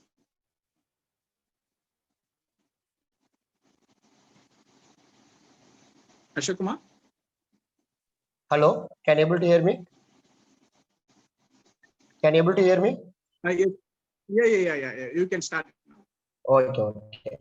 Yes, House, we can able to hear. butterfly, scissor, butterfly, house, and cake, pencil, wall clock, bulb. Okay. That's all. Sorry. Okay. Thank you. So now we are going to have a last participant for this game. Toastmaster Geeta. Yes, Toastmaster Sherlin. It is butterfly, hut, chain, pencil, Yes, phone. You're able to hear me, no?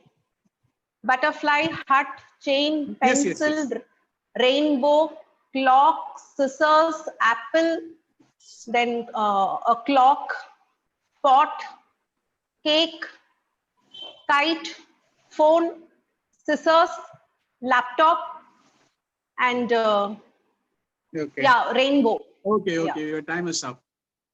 Okay.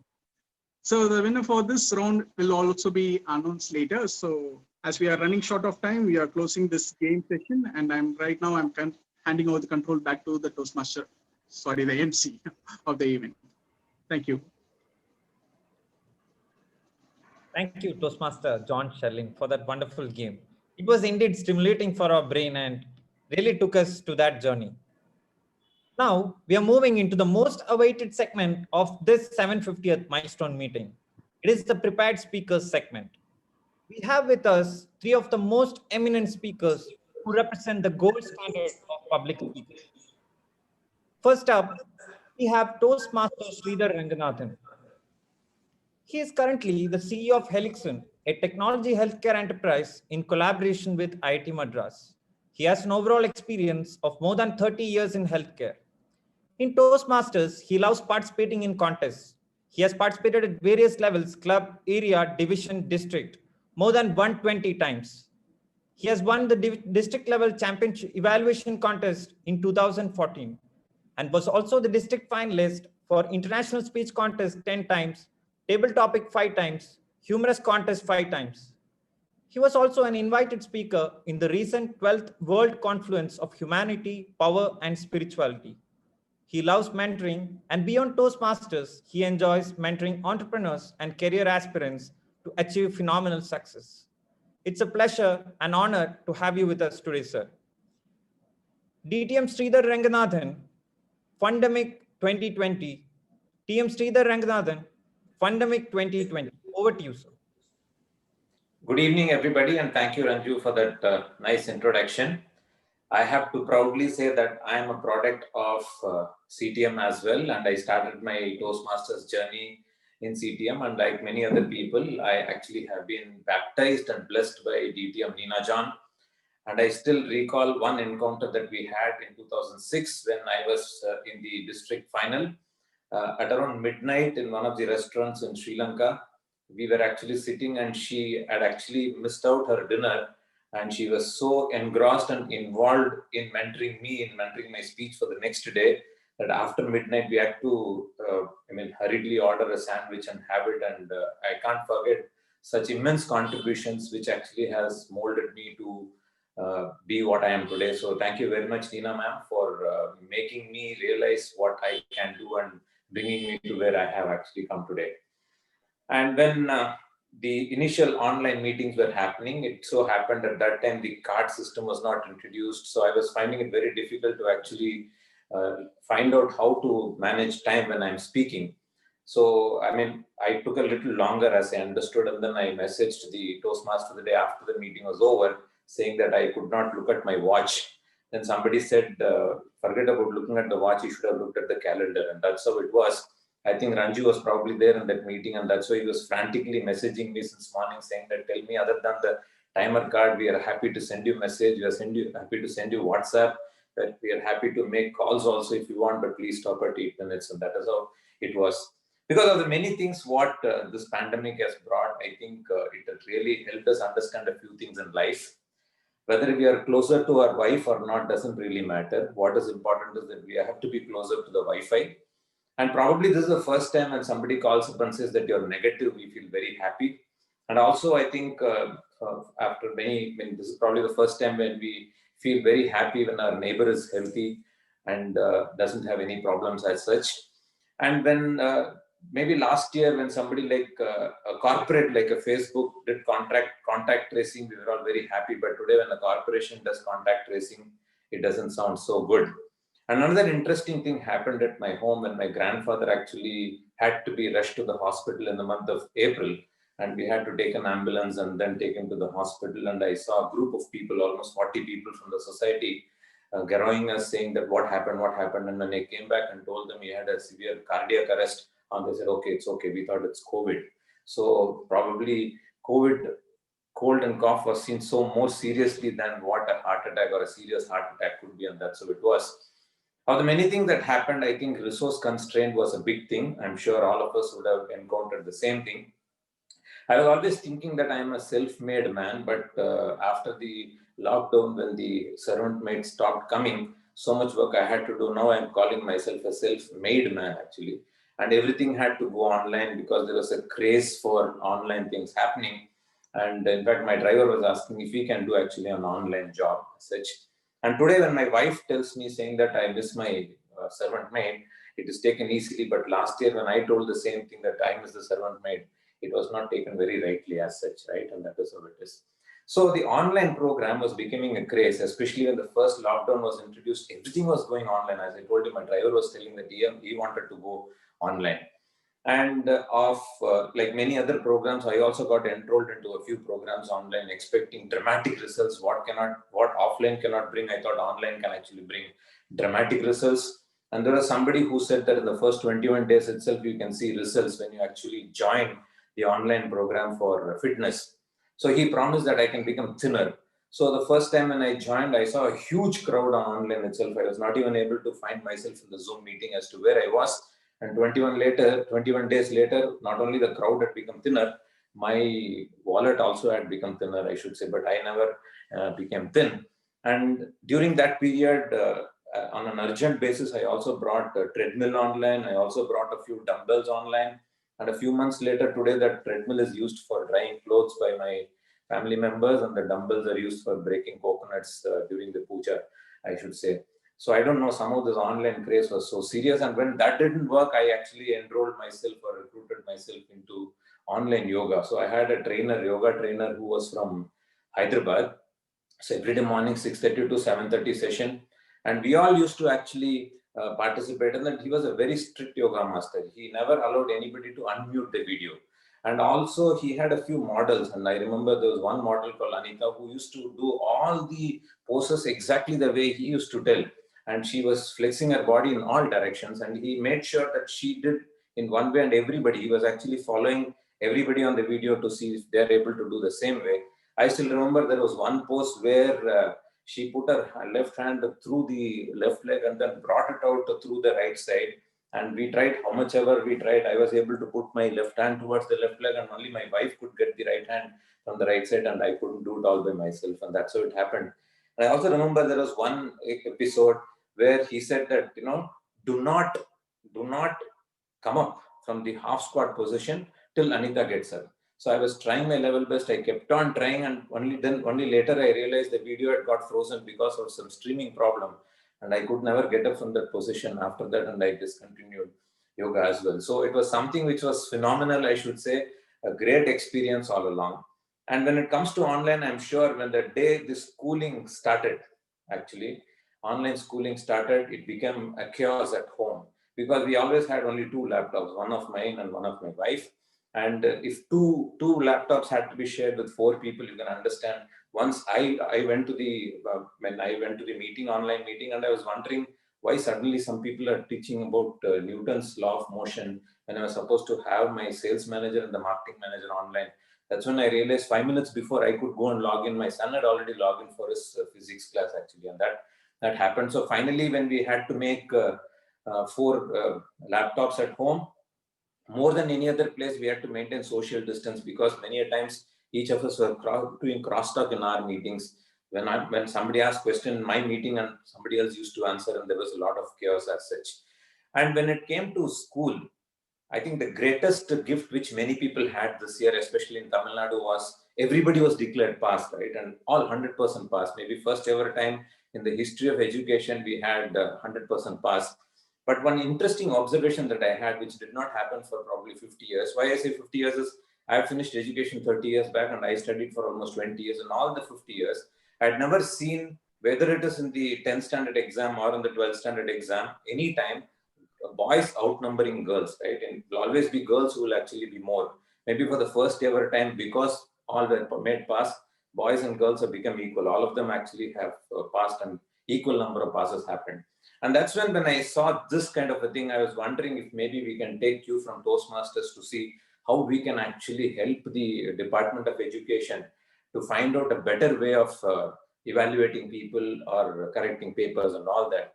I thought if only we can say, because the teachers will find it always difficult to see how we can correct.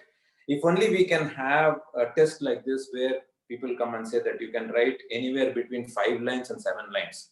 5 is green line, then you have a 6 yellow line, and then a 7 line. Anything you write beyond 7.5 lines and anything you write less than 4.5 lines, you are disqualified. Then actually it will be very good. And you can choose your own topic to write, and we will be evaluated based on a few parameters as such.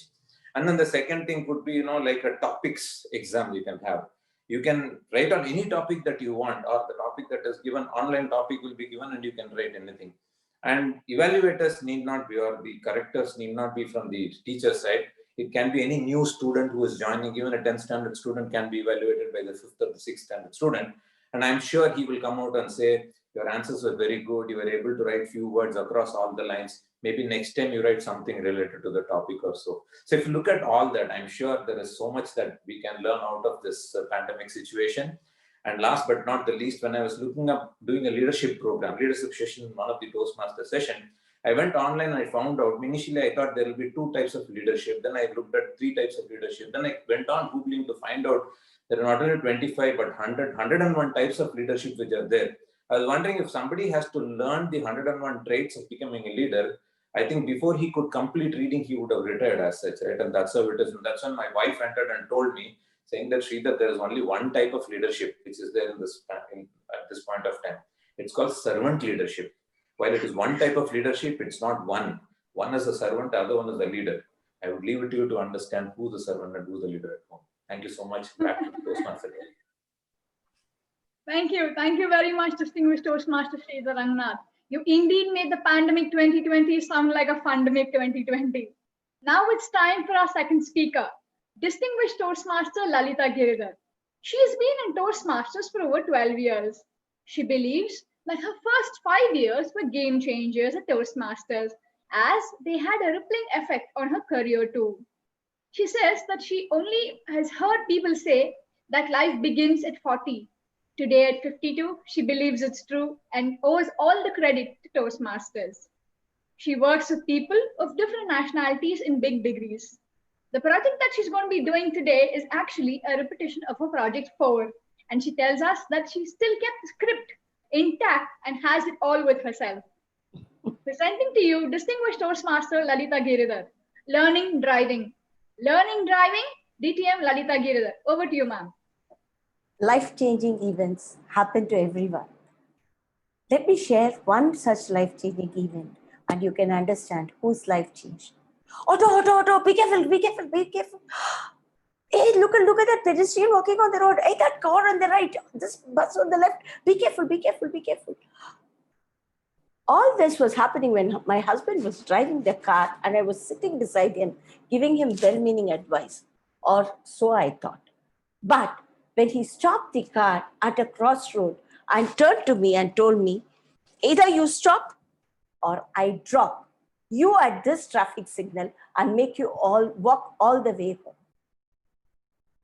Is there no value for well-meaning advice? That is when I decided I am not going to trust my husband who does not deserve well-meaning advice or the obnoxious auto driver for my travel. So what did I decide to do? I decided to learn driving. And my dear friends, this did not happen yesterday with all my gray hair.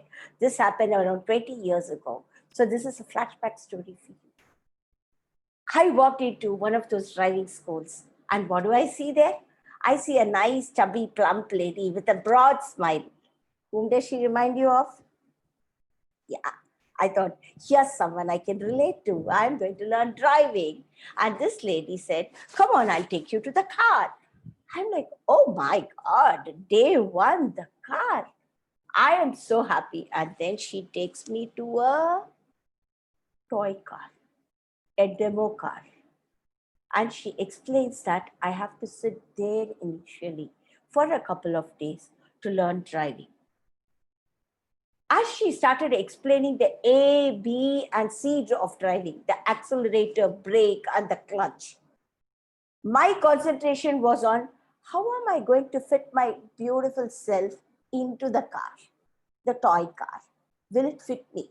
And when I get up, am I going to get up with the car or without the car? This was my thought. And you can imagine whatever she was telling me went over my head. After 3 or 4 days, I found out that I could definitely fit into the car and get up with ease. When she told me, it is time for you to go into a real car. Well, I thought, okay, 3-4 days in a toy car, I'm all set to drive, and she puts me onto a nice Maruti. I sit in the car, and then she says, you start the car. She taught me everything, but she didn't tell me how to start the car in the demo car. So I looked at her and said, ma'am. She puts her hand, then she turns the key, and the car starts. Then she says, 1 foot on the accelerator, 1 foot on the clutch, 1 foot on the brake, this hand on the steering wheel, the other hand on the gears. I have only 2 hands and 2 legs. She's asking me to do Bharatanatyam, everything with 3 or 4 hands. How do I do all that? But I am a good dancer, okay? So I thought, okay, I understand everything. I follow instructions. I understand clutch, brake, accelerator, steering wheel, gears, all set. She says, start. I start the car and then, I don't know what happened, but the car just started going straight. And there was a compound wall right in the front with a lot of auto drivers, stray dogs and everything. I closed my eyes and clutched to the steering. And the car stopped. I looked around and saw that this lady had a set of controls. Oh, so the instructor has a set of controls. But why was she looking so much like she's having a heart attack? She was speculating. End of day 1 in the driving school. The result was that plump, sweet lady decided she will go to a less adventurous profession like donkey jumping or scuba diving. And that whole neighborhood decided that they are not going to park anything in front of the driving school. Am I not a person who has initiated such a socially defining movement, life-changing movement for so many of them, right? Day after day, my adventures at the driving school continued. And when day 21 arrived, almost 6 or 7 instructors learned how to teach driving to the most obedient and skillful driver of the century. And it was decided that I am ready to take the test. maybe this driving school people, they must have had some score to settle with that inspector. They thought, who other than this human worm to go and settle that score? I go to the test inspector, okay? My day of test arrives. Tarang, bright and shiny. I'm there sitting there, and then he asked me to sit in the car. I sit. Then he says, start the car. Deep breath. The car starts. Then he says, move forward. Deep breath. The car moves smoothly forward. I said, wow. Then he says, take a U-turn. Deep breath. I remember all the instructions. And I take the beautiful U-turn. Then the inspector says, park on your left. I do all the, signs and symptoms that I've got to be doing.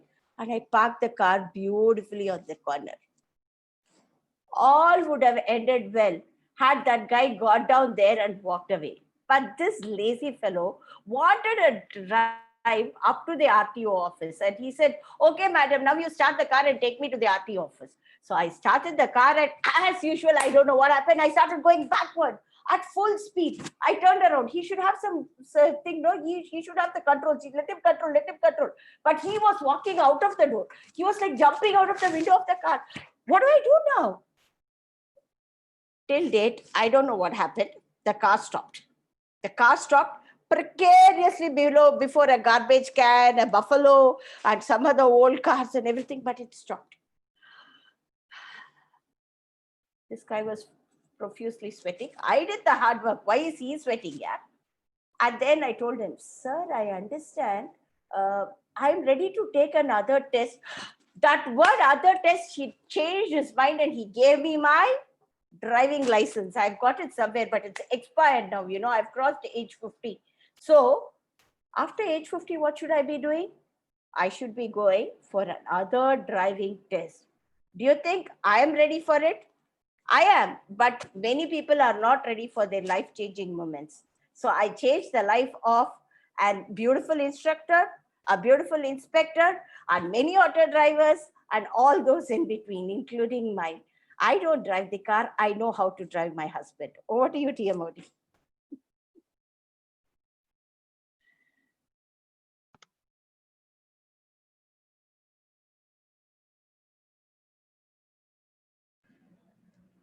Thank you for that wonderful speech, ma'am. It really took us back to the driving days. And I remember the time when I joined the driving school and went through all these difficulties. Next up, we have another special speaker to complete the lineup. We have distinguished Toastmaster Rajesh Natarajan. Rajesh has been a Toastmaster since 2009. Over the last 11 years, he has held various positions as an ex-com, in the Treasurer, PPM, VPE, and the President. He has also played various roles at the district level, in Area Governor, Chief Judge, District Realignment Committee, to name a few. He has been part of Toastmasters International contests and has won various district level runner-up awards and in humorous speech contests. Presenting to you, DTM Rajesh Natarajan, Confessions of a Bharat Matrimony Member. Confessions of a Bharat Matrimony Member, DTM Rajesh Natarajan. Over to you, sir. I had a fantasy to fall in love with a girl and marry the same girl. A few years back, I was in China, where I met a beautiful girl. We exchanged thoughts, notes, and even ring. To my surprise, within a week, she broke up with me. That's when I realized anything that's made in China doesn't last long. Fellow Toastmasters of CTM and other Toastmasters who have joined from across the world, good evening to you all. Seeing me rejected and dejected, my mother decided to arrange for the marriage for me. Now in India, arranged marriage system, when you start a marriage process, you don't consult your son or the groom or the bride. You consult whom? Astrologer. Now this astrologer is very, very famous.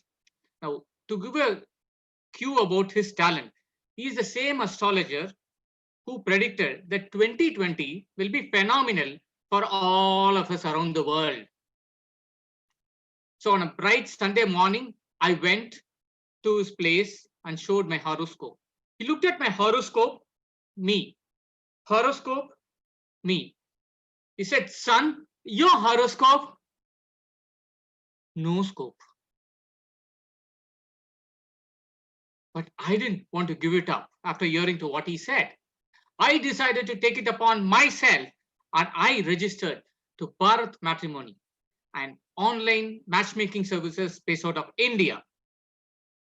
Once I joined Bharat Matrimony, it asked for the certain details. First was about write something about the groom. My dad, an over-enthusiastic dad he is, he came up with a magical phrase. Rajesh is a guy. I was like, Daddy, don't say the obvious things that will create doubt in reader's mind. The next question was special talents. He said, #1 speaker in District 120. Dad, don't write all these things. There'll be fellow Toastmasters who will be in the matrimonial website also. They all know Aditya is there, part of Chennai CTM. There are other speakers. He told me, no, this is not about winning, Rajesh. Every time you contest, you get the slot #1 to contest, right? That is what I meant. The final thing about this was the photo upload that needs to be done. I went to the studio, posed like a newly elected district officer of Toastmasters, profile updated, photo updated, the profile was ready. And the website said, your profile is ready and your match will contact you within the next 24 hours.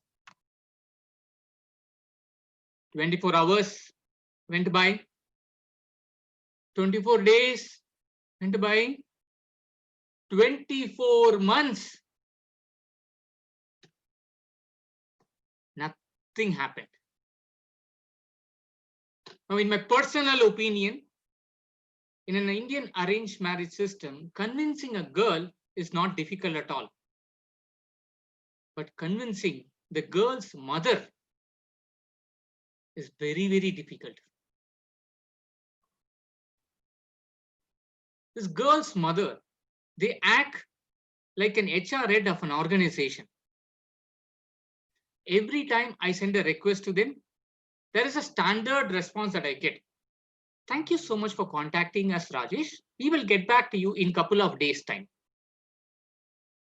Toastmasters, we will get back to you in a couple of days' time. Has any HR ever got back? That is what happened. I was so furious about the lack of response from Bharat Matrimony that I called the customer service server and blasted them.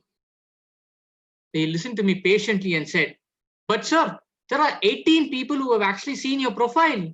What's wrong with you? I told them they saw the profile, but no one contacted. Toastmasters, seeing a profile and not contacting is like renewing a Toastmasters membership and not attending the meeting. What is the use?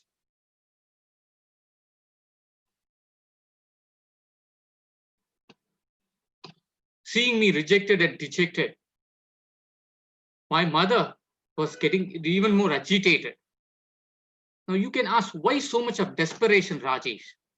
There at 30, I'm like a movie ticket whose movie has already started. The value starts reducing every minute.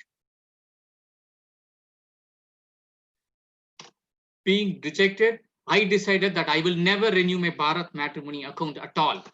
But just that when those thoughts come into my mind, I get mails saying, Kavya is waiting to hear from you. Aishwarya is waiting to talk to you. Ranjani is waiting to speak to you. Once I renew the membership, only to realize all these tricks played by bharatmatrimony.com to get me renewed to to Bharat Matrimony account. There's one wise Toastmaster, Mark Brown, the world champion of public speaking, who said, everyone has a story and every story deserves to be heard. Toastmasters, please listen to my version of it. Every guy has a matrimony profile.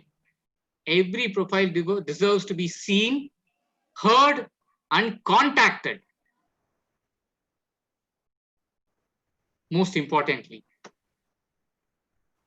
even fellow Toastmasters, I need to blame them, especially CTM, people like Zach, Nina, Lalita, Aditya, all these guys.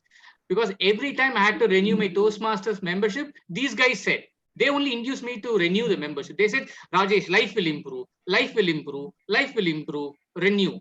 You know, only one thing improved.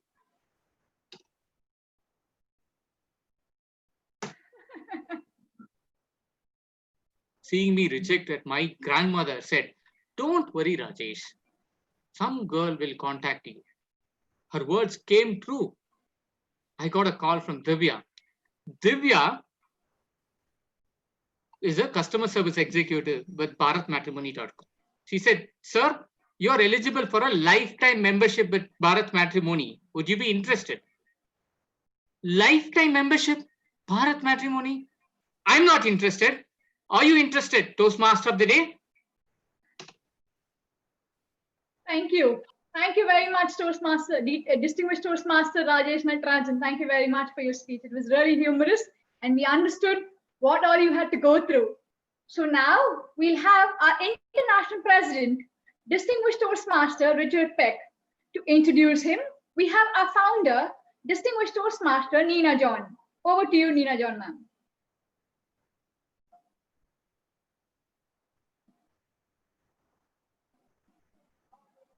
Ma'am, you're on mute. Yes. Am I ready? Yes, ma'am. Right.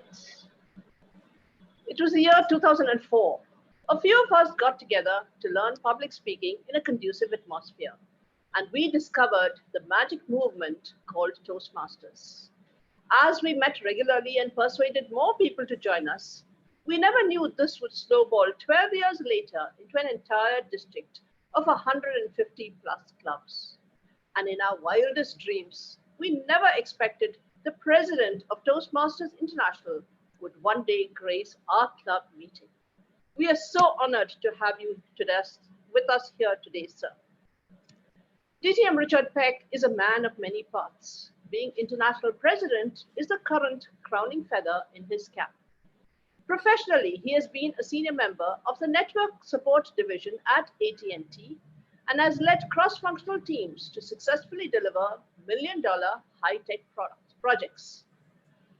A member of other social organizations such as Kibanis and Lions International, he has also been on the board of his local town government, indicating his interest in civic issues. And if you thought social networking and electronic networking were staid, stolid, boring occupations, you would be surprised to know that he is. Hold your horses and start the drum roll. A professional race car driver who can be found at the racetrack as either a driver or a spectator.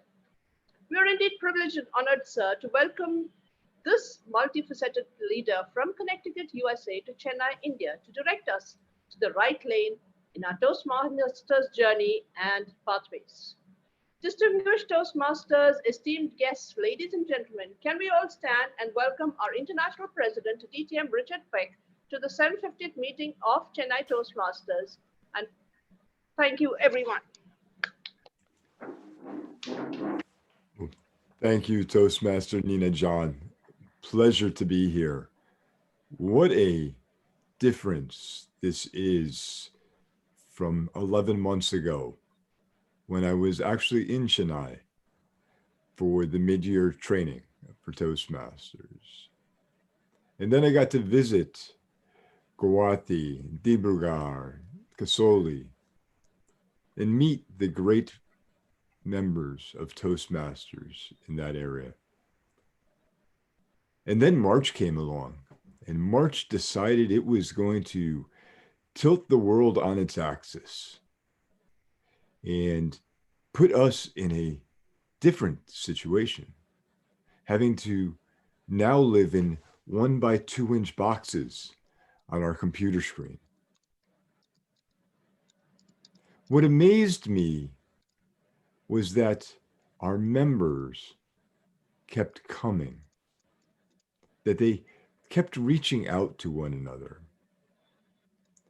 As Aditya mentioned before, it's the sense of community that we have, the sense of togetherness.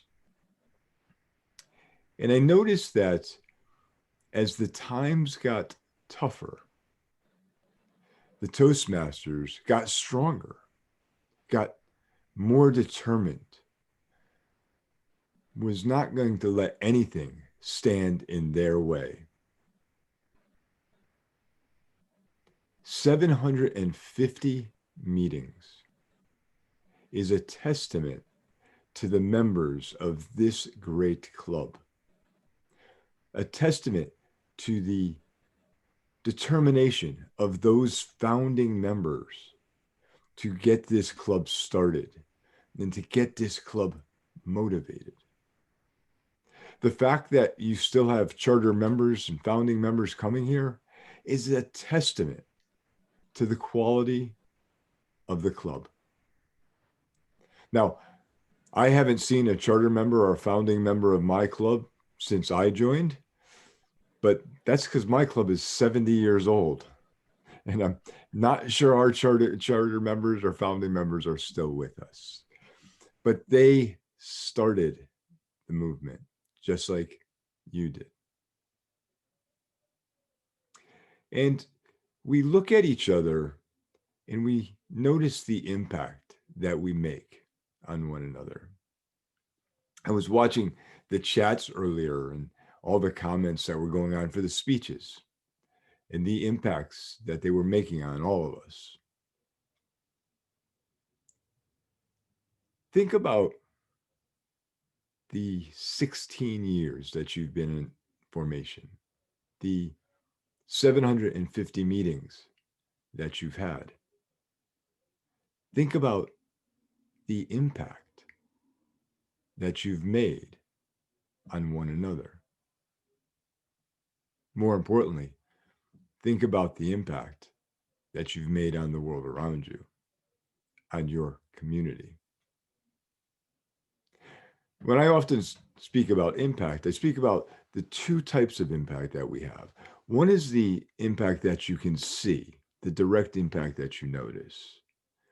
The second impact is the impact that's below the surface, the impact that we make that we may never ever see, but we know is there.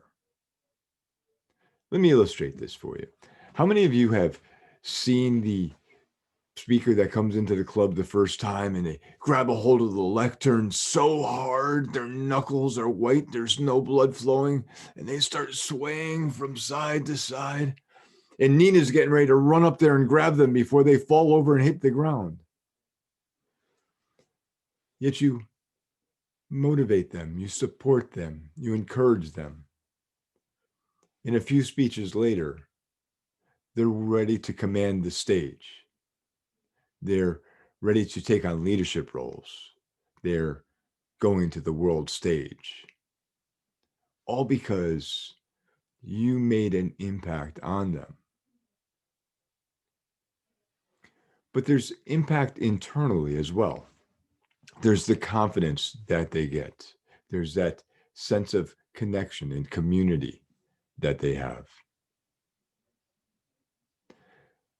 There's individuals who you may have never seen after the first meeting, but your meeting made an impact on them.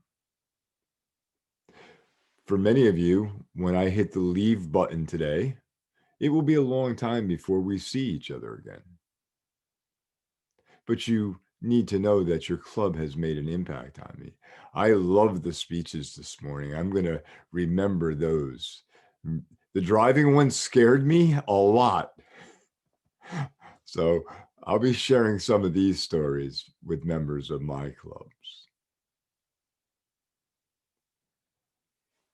I want you to imagine in your mind that you're standing at the edge of a very still body of water, that it's calm, not even a ripple on it. And in your hand, you're holding a pebble. And like all of us have to do, we throw the pebble into the water. And the first thing we notice is that it breaks the surface of the water with a plunk.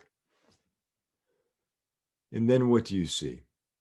You see the ripples that start growing, getting larger and larger. Those ripples represent the impact that we can see. I want you to think about those ripples as being the impacts that you've made on individuals and the changes you've seen on them, the changes you've seen in the community around you. But when that pebble goes below the surface, it doesn't stop making impact. It makes an impact on everything below the surface as well. Stories that you give make impacts below the surface. Relationships that you make impact below the surface. In this trying time that we're in right now, where we've had to be so far apart, the ability to be so close together through the use of technology has made an impact below the surface. Now we're also learning about one another. And to me, that's the most important thing that's coming out of this pandemic. I have always been a strong proponent of cultural awareness and cultural understanding. And now we're having that opportunity to travel around the world, to meet with other Toastmasters members, to learn more about them. Even if we're just with them for a little bit. The other nice thing is the only challenge we truly have right now, the only obstacle we truly have right now is a time zone. As long as we can overcome a time zone, we can plug into a computer, put ourselves in a little square on a screen, and meet with people around the world. No jet lag, no passports, no visas, and no shrunken wallets. And we can meet individuals everywhere. We can make the world a lot smaller. We can bring people together. And we can change the world one member at a time. Each and every one of you has the ability to do that. Each and every one of you is doing that. I'll go back to what Aditya said about a sense of community. The relationships we build, the individuals that we remember, will continue to grow our sense of community, to continue to strengthen us as individuals. It's been a pleasure to listen to this club today. I am so grateful to have gotten the invitation to come here, even if I did have to get up a little bit early for this. Not the earliest I've ever been up to go to one meeting, but it was an early one. But you know what? It's all worth it. It's all worth it to bring my world a little closer to yours and your world a little closer to mine. As we work through this pandemic that we don't know when will end, sooner than later, I hope, because I'd sure like to get back to Chennai and visit some friends over there. We will continue to get stronger. We will continue to get wiser. We talk about this being the 96th year of Toastmasters and building upon our past. This year, we get to create the history that will be the past for the generations to come. Because we've never faced anything like this before. So we can't hear anymore, we're going to do it the way we've always done it, because that's the way we always did. There is no ever way we've always done this before. It's a new world. It's a new horizon for us. I look forward to watching this club continue to grow, to seeing you send an invite to your 1500th meeting. And I'll be sure to be there. Thank you for all you've done. Thank you for all the impact you've made on the world around us. And thank you for keeping individuals connected. It is truly my honor to be here today. I wish you all the best. Toastmaster Nina John, back to you. Thank you so much for that. And I think all of us can give you a round of applause. I think Zoom Master can unmute everyone. Let's give Richard Pegg, DTM Richard Pegg, a round of applause.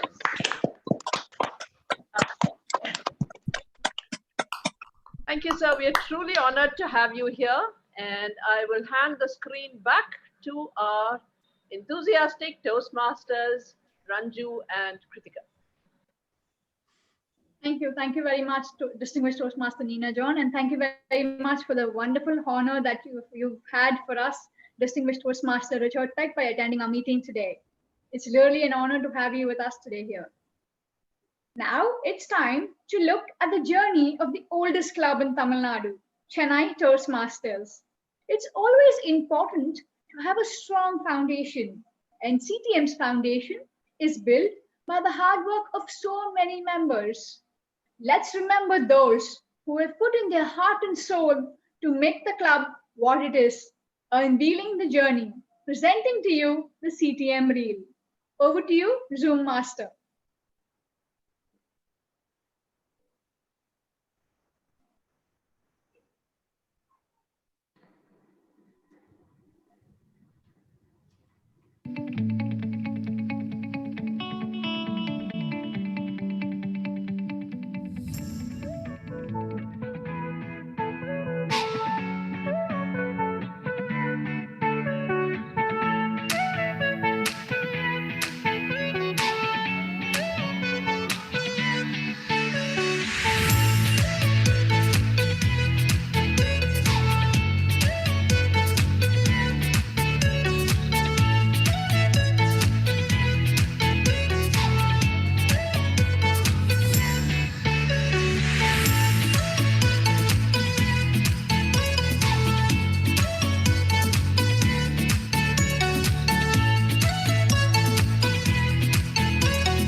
you very much for the CTM reel. A special thank you to Toastmaster Cholin and Toastmaster Abhirami and all the others who've contributed in making this reel possible. It was indeed a trip down the memory lane. Over to you, Toastmaster Anju. Next up, we have a wonderful session, and it was indeed a great journey which we had in this CTM reel, and it took back a long time for all of us. The delicious smell of coffee is sure to invigorate each one of us, even the most tiring people. And here we are going to have the CTM's own coffee session with our founding members, DTM Nina John and DTM Abraham Zakaria, with the well-known and talented host, DTM Jayan Narayanan. Watch as this candid chat unfold around the foundations of Chennai Toastmasters Club, some fond memories, and what has changed in the Toastmasters scene of Tamil Nadu. Talking about our host, DTM Jayan Narayanan. He is the founder of Toss the Coin, the coolest marketing company based in Chennai. An alumnus of BITS Pilani, he joined the Toastmasters Club while in CSC in 2006. He was the first runner-up of District Evaluation Contest in 2013 and was the conference chair of Ovation 2016. He is the charter president of Meraki, the only advanced club in Tamil Nadu. He is the current district PR manager of District 120. Help me welcome DTM Jayan Narayanan as the host of Coffee with Jayan session. Welcome, sir. Thank you so much. It's such a pleasure to be here, back in another milestone meeting. I don't know how many milestone meetings I have attended of CTM, but every year it is getting better. So many talks. My notebook is full, and I have content for the next probably 100 speeches.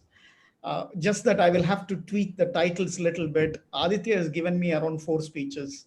Sridhar Ranganathan plus Rajesh Natarajan plus Lalita makes it a beautiful education session on how humorous speech has to be. So thank you all for giving me that content. And let me tell you, in this session, you're not going to take away any content. We are just going to have a freewheeling chat. So keep your notebook down and then just listen to 2 important people. So first of all, I'm glad that it is happening on an online format because I never have the guts to sit in front of Zach and Nina because I don't know when they will get annoyed and hit me. So this is a fantastic atmosphere to be able to interview them because I'm going to ask them some tough questions. Thank you, Aditya, for defining what politics is. When 3 people come together, that is politics. So you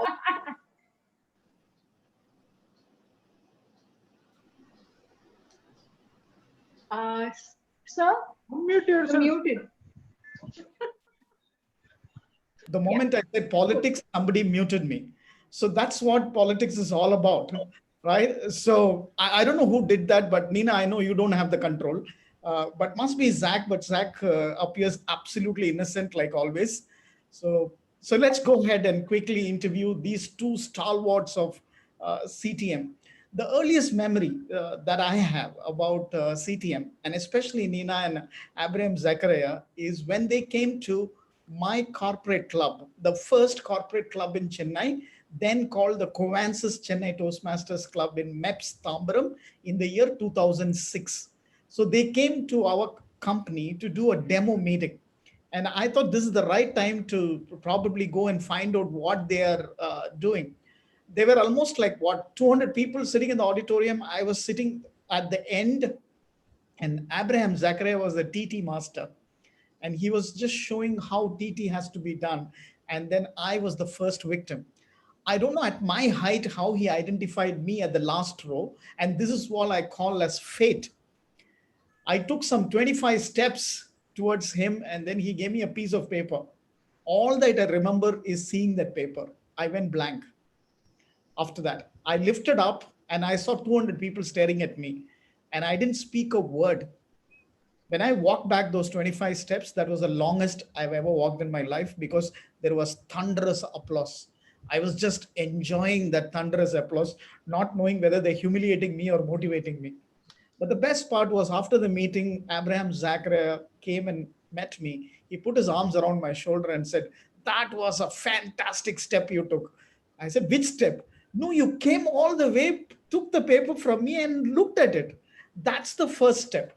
I will never ever forget this because that was indeed my first step. And I'm sure many of us here can remember the first step we took, the nervous first step we took when we joined Toastmasters.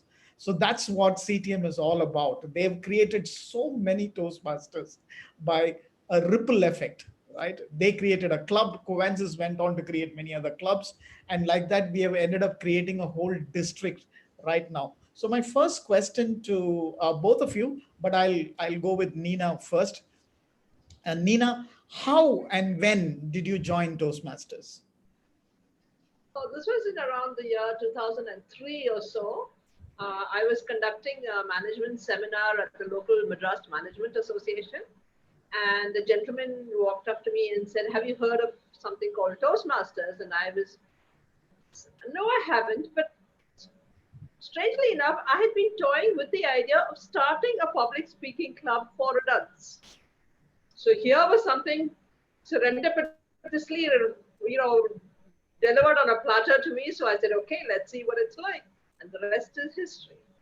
So that's how it all started. So we met together, we found a venue, and that's how everything started. Exactly. Had you started a Toastmasters equivalent way back in 2003, today we would be competing with Toastmasters International, right? Absolutely. Absolutely. I can still do that if you want to start one. Oh, no way. No, no way, because we are in good books right now. So, Zach, what about you? Well, I attended the self-development program of Zeal. That's a place where you can practice, but after the meeting, no place to give a speech and no one will listen to you, not even your wife. So then I happened to see a small news item in Hindu saying that there's something called Toastmasters communication skills. So I called up. That was a Krishna Nanrajalam, our president. He spoke. He said, Haddo's Club, we had the meeting. So I went there. So I know that you have to give a speeches, etc. But then I held the handle to go in. Then I thought, okay, Toastmasters means all big guys with big English. So I'm a poor man. I thought of going back. Then suddenly somebody opened it from inside and said, welcome to Toastmasters. There I went flat. And as Nina said, rest is history. Oh, fantastic. So great. So the second question, again, I'll go with Nina first. The first leadership position you took.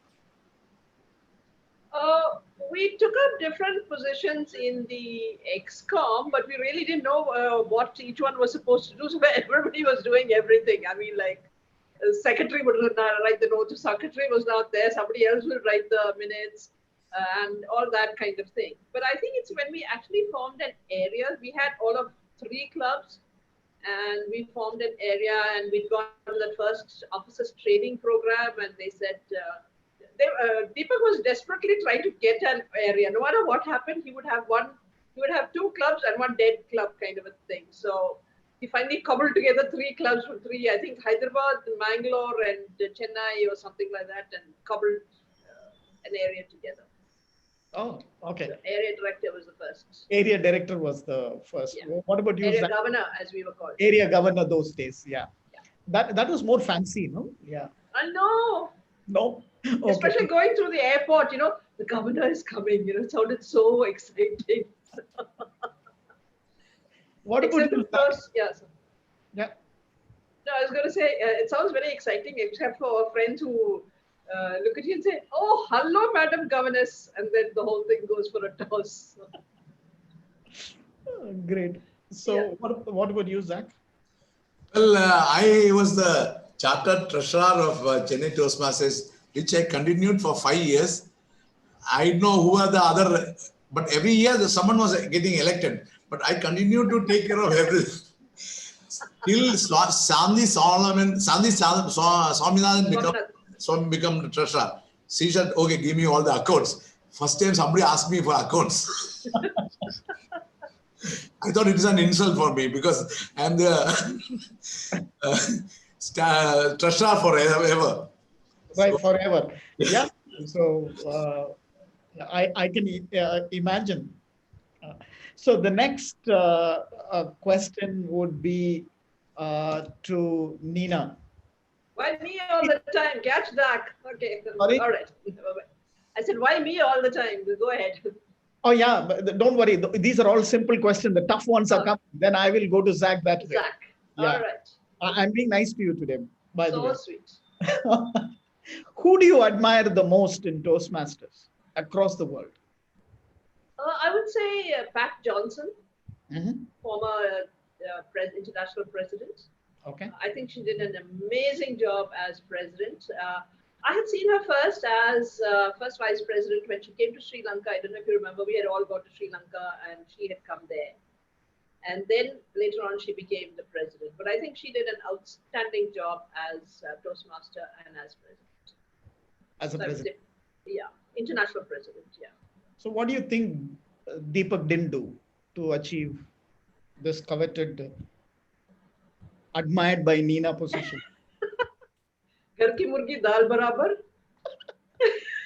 It's Deepak. Oh, great. He's become international president. But at the end of the day, we know him. Yeah, not up to Pat Johnson. Sorry, yeah, Deepak. we will handle Deepak later. Don't worry. Absolutely. So, Zach, this is your question. What is the most memorable moment while in CTM?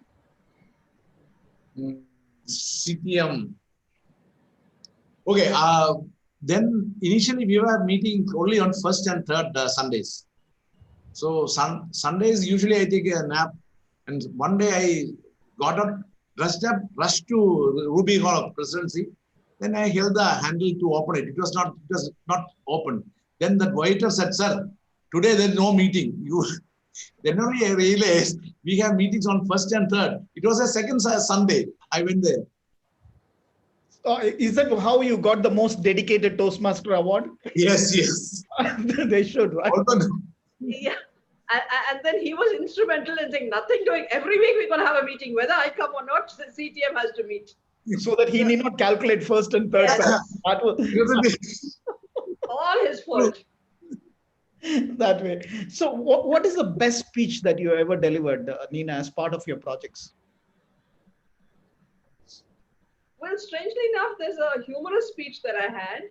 Wow. About when I was, when my children were small and I was stuck in a house, in our in-laws' house in Kerala, and a cow and a calf got loose, and how the calf chased me, and I retreated into my house, and all the sound effects of the calf and all that kind of stuff. That was there. And serious speeches, there's one about women and domestic violence, which I'm still very proud of. Yeah, I remember hearing that. You heard that one. Yeah, that speech. So a quick rapid fire round. You need to be really quick when I ask the questions. No time to think, no 20 seconds like table topics. You only have 1 second, right? And you can't repeat the question, or you can ask me to repeat the question. I'm going to ask you only 3 questions. Zach, I'm going to start with you. Okay. Between the two, you need to pick one. Yes. CTM or Wordsmith? CTM. Sridhar Ranganathan, please note. Nina John or Deepak Menon? Ask me. Me. Don't ask any questions. Okay. Deepak Menon. Deepak Menon. Deepak Menon. Nina, you're hearing. Okay. The last but most important, CA or Toastmasters? Toastmasters. You're like absolutely the political guy, right? Seriously, he's Fantastic. So dedicated. So for 2 Toastmasters for his daughter's wedding, he had a Toastmasters pin on his suit. On his suit, right? Yeah, I remember telling that. Right. That is like really, really dedicated. Okay. So Nina, for you, District 120 or District 82? District 120, because that's our baby. Okay. 82 is where we grew up, but 120 is our baby. And you were the district governor of D82. How can you? That's where I cut my teeth. Now I know what to do with the D122, 120. You've gone on mute. You're gone on mute. Yeah. Every time I ask a tricky question, somebody is doing politics here. Okay, next question, Nina. Communication or leadership?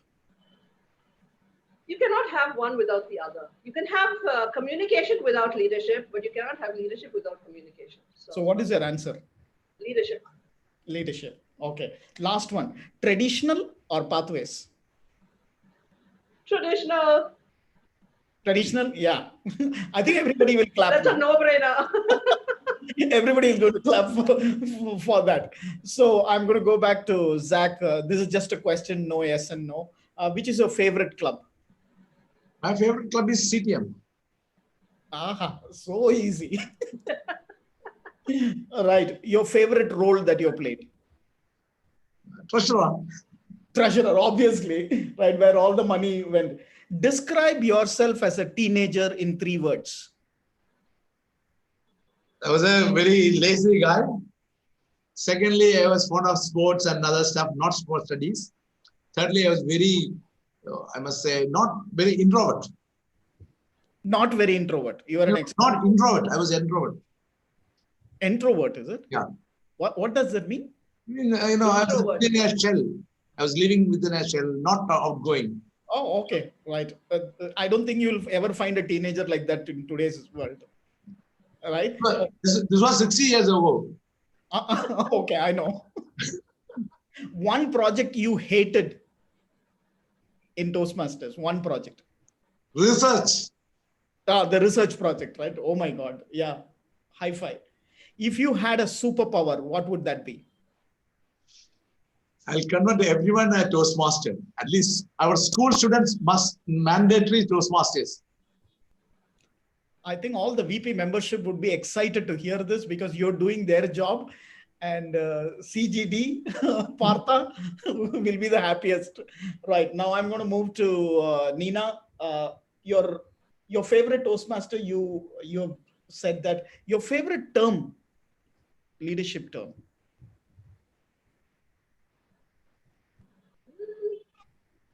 Basically, leaders transform people. Okay, fine. So there is a red, and I'm going to close it with the next 2.5 minutes. 3 Toastmasters that you would like to take them out for dinner. Name 3 Toastmasters that you would like to take them for dinner. Currently, I think DTM Richard Peck, because I haven't spoken to him at all outside of this meeting. Okay. So that would be one. Pat Johnson, of course, could join. And from Chennai, there are so many that I don't think I want to pick any favorites. We've got lots of people. So I'm leaving the field open to those who are standing in the queue. The third one, no? You need to name the third one. Third one is all of the Toastmasters who are standing in line to have dinner with me. Oh, wow. Okay. Oh, fantastic. Googly, Jen, googly. Yeah, I know. I was looking for some political content and I didn't get it. Right. One role you repented you had taken up. Assistant Chief Judge at one time. Anything to do with judging is definitely something repent worthy. Yes. Okay, a book that impacted you a lot. There's a book by Gail Sheehy, which is about reflections, or I'm not very sure. It's a sociology book about the changes people have and the changes people go through at different stages of their life and what society goes through. So it combines sociology, biology, a whole lot of subjects together. It's around 20 years old, but whatever she has said in that is still happening today. So, fantastic.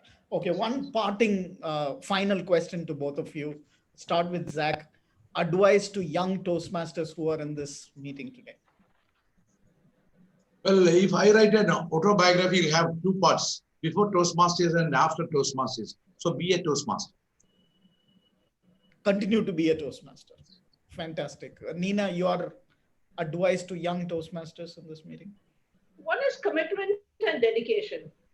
Without that commitment, dedication, and that another phrase that I keep using all the time, joining Toastmasters is your IIN, investment in myself.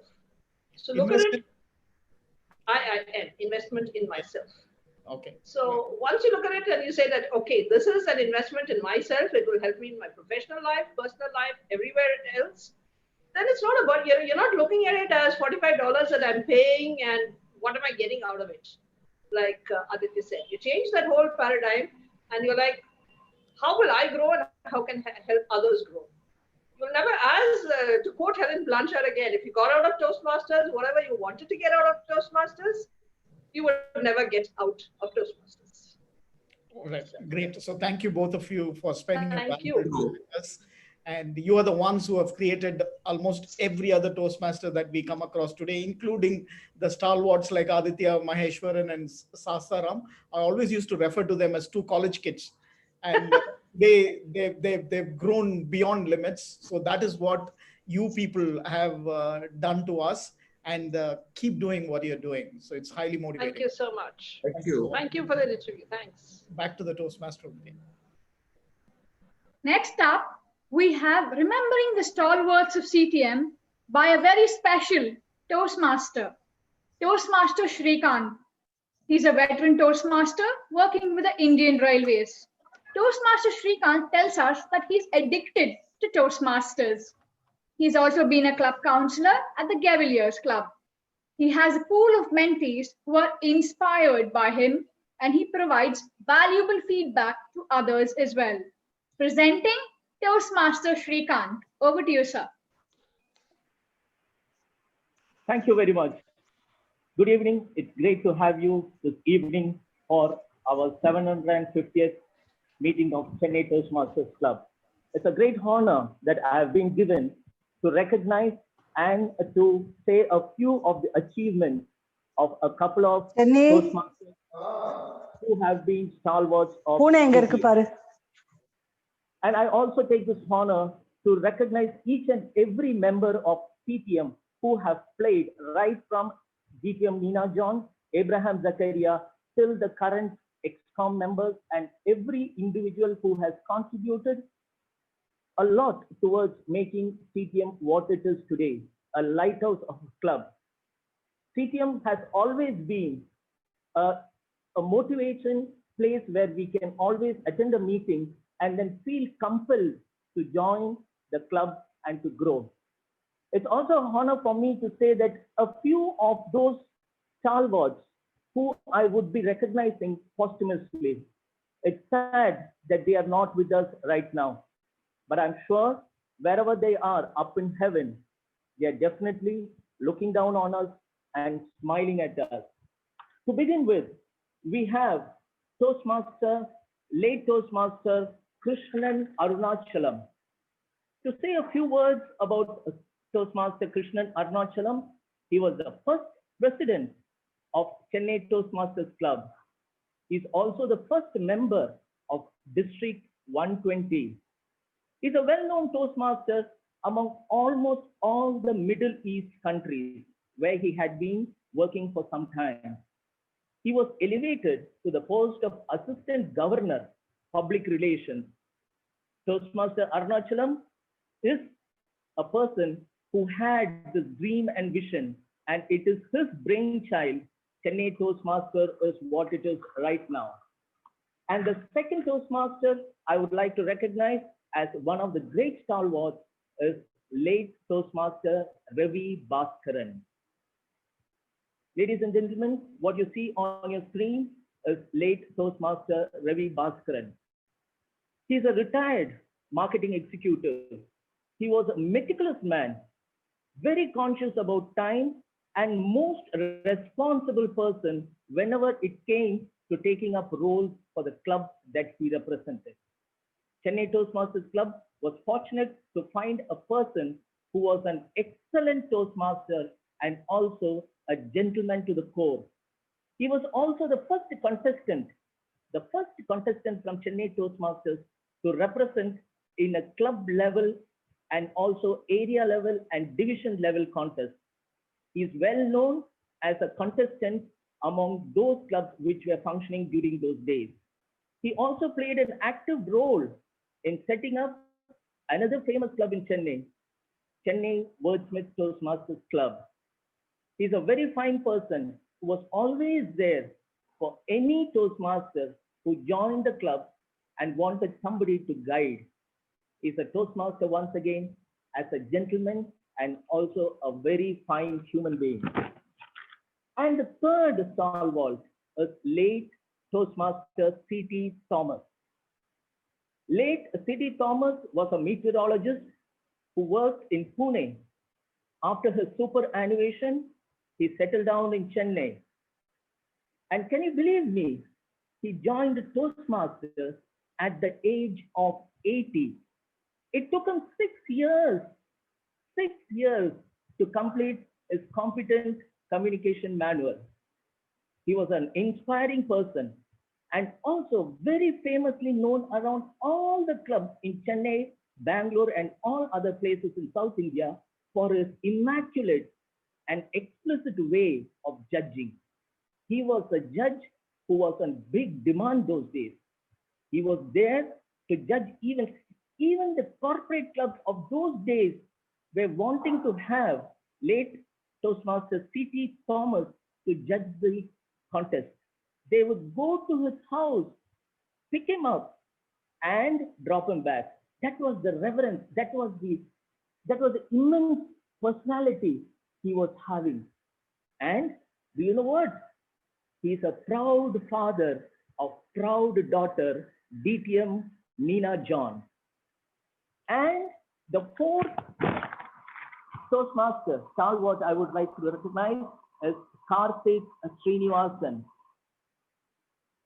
Karthik Srinivasan is an epitome of mentor. He had the most number of mentees with him, 30 plus mentees, and the list was growing.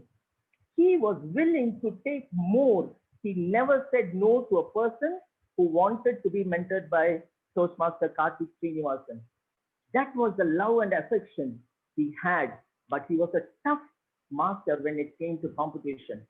He never allowed his mentees to go to a contest without having the right skill and practice. And to talk more about Karthik Srinivasan, we are going to have our next speaker, who is his mentee. Who better can say about the personal experience that he had with Karthik Srinivasan? My dear friends, the list is endless. The stalwarts are endless. Just a few of them I had shared with you. The time is limited for me, but it is a wonderful journey. And as said by the MC, Toastmaster to me is an addiction. I can never live without Toastmaster, and I hope to breathe my last being a Toastmaster. Thank you very much. Over to Master of Ceremonies. Thank you very much. God bless you. Thank you. Thank you very much, Toastmaster Shrikant. Now it's time to bring together people who've made CTM 750 possible and take a snapshot for our lifetime memories. Let's have our chief guest, International President of Toastmasters, Distinguished Toastmaster Richard Peck, our District Trio, Toastmaster Praveen Mani, Distinguished Toastmaster Satish Menon, Distinguished Toastmaster Parthasarathy, our Division Director, Distinguished Toastmaster Prakash, and our Area Director, Toastmaster Nadra Faiz. Can we have the photograph, please?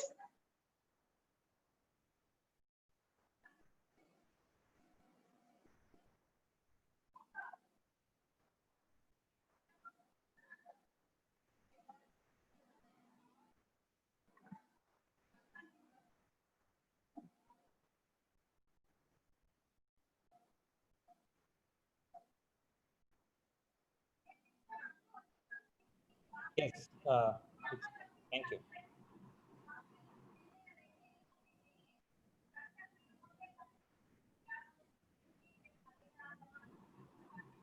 Photo taken.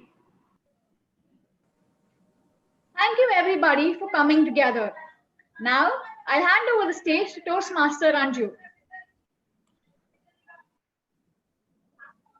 So can we now have our distinguished role players for today? Starting with distinguished Toastmaster Aditya Maheshwaran, the three prepared speakers, Toastmasters Sridhar Ranganathan, distinguished Toastmaster Lalita Giridhar, distinguished Toastmaster Rajesh Natarajan onto the spotlight.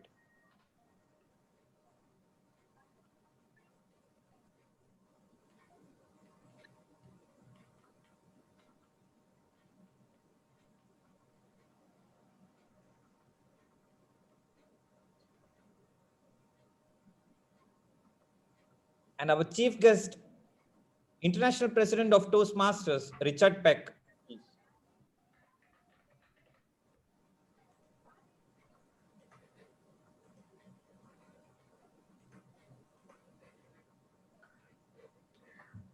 We are unable to add people who have not started their video. Kindly switch on your videos. Thank you. So can we have the photo now, please?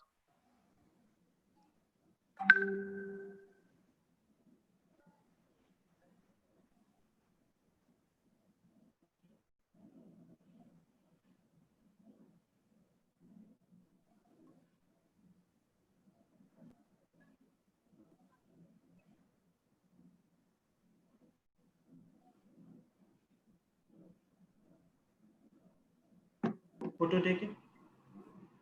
Thank you. Thank you, International President of Toastmasters, DTM Richard Peck. It was indeed an honor. Thank you.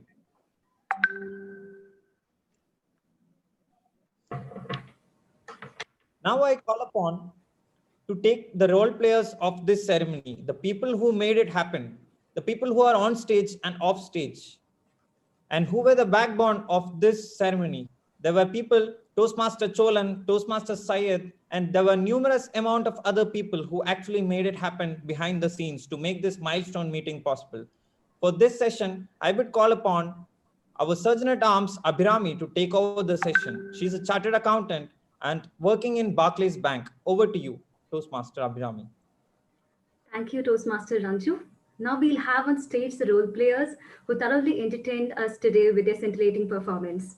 Starting with Toastmaster John, the Game Master, Toastmaster Shrikant, who reintroduced us to the CTM stalwarts, Toastmaster Venu, Toastmaster Nagendra Bharati, Toastmaster DTM Ram,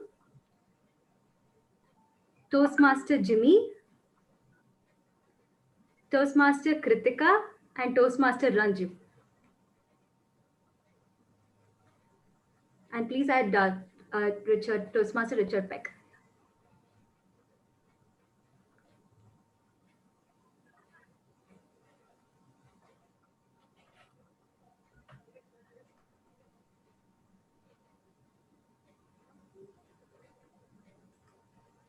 Time for a photograph. Smile, please.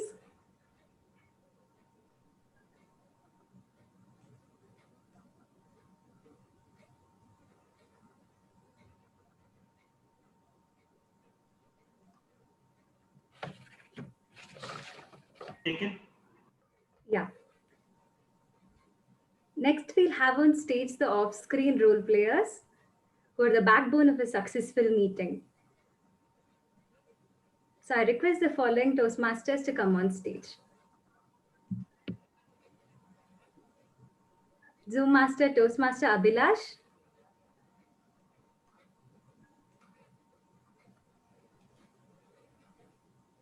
Timers Toastmaster Jagadish and Toastmaster Deepak, Photo Managers Toastmaster Aishwarya and Toastmaster Rajalakshmi,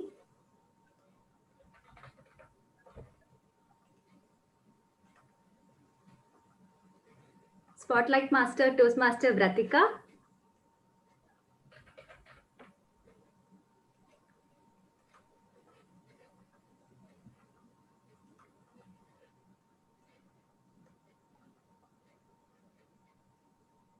also request Toastmaster Guru Airappan to come on stage.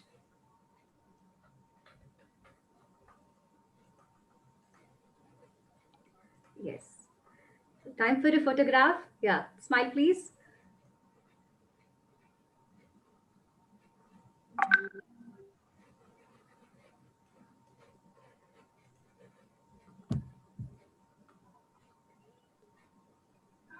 Yeah.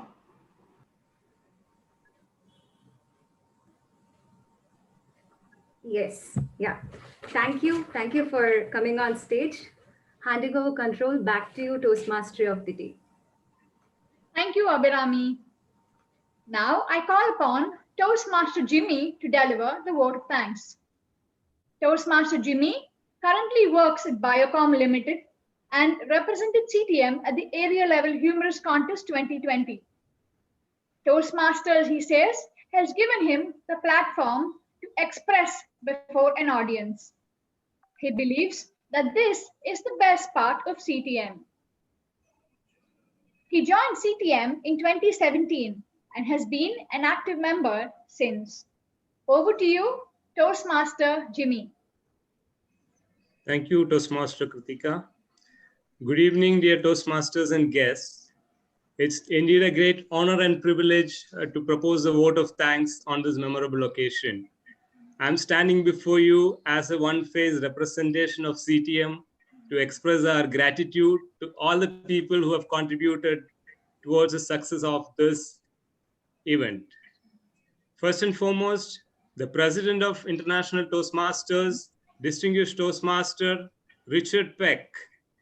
May I let you know, sir, ever since your name was announced through the flyer in CTM for Milestone meeting, the excitement was palpable in CTM.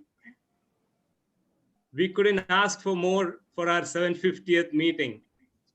Thank you very much for enlightening us with the global outlook of Toastmasters. You brought in a sense of us belonging to a global community much strongly. It was indeed a great privilege for us to have you with us on our 750 Distinguished Toastmaster Richard Peck. Thank you very much. Our guest of honor, the District 120 Director, Toastmaster Praveen Mani, interestingly started his journey at CTM, and his growth in the leadership path stays a motivation for every CTM members to follow. Your presence today meant a lot to us, Toastmaster Praveen Mani. Thank you very much for being with us.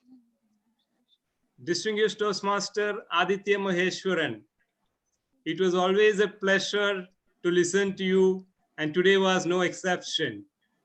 The very fact that you also started your journey at CTM and is today a world-renowned speaker remains a benchmark for every CTM to aspire for.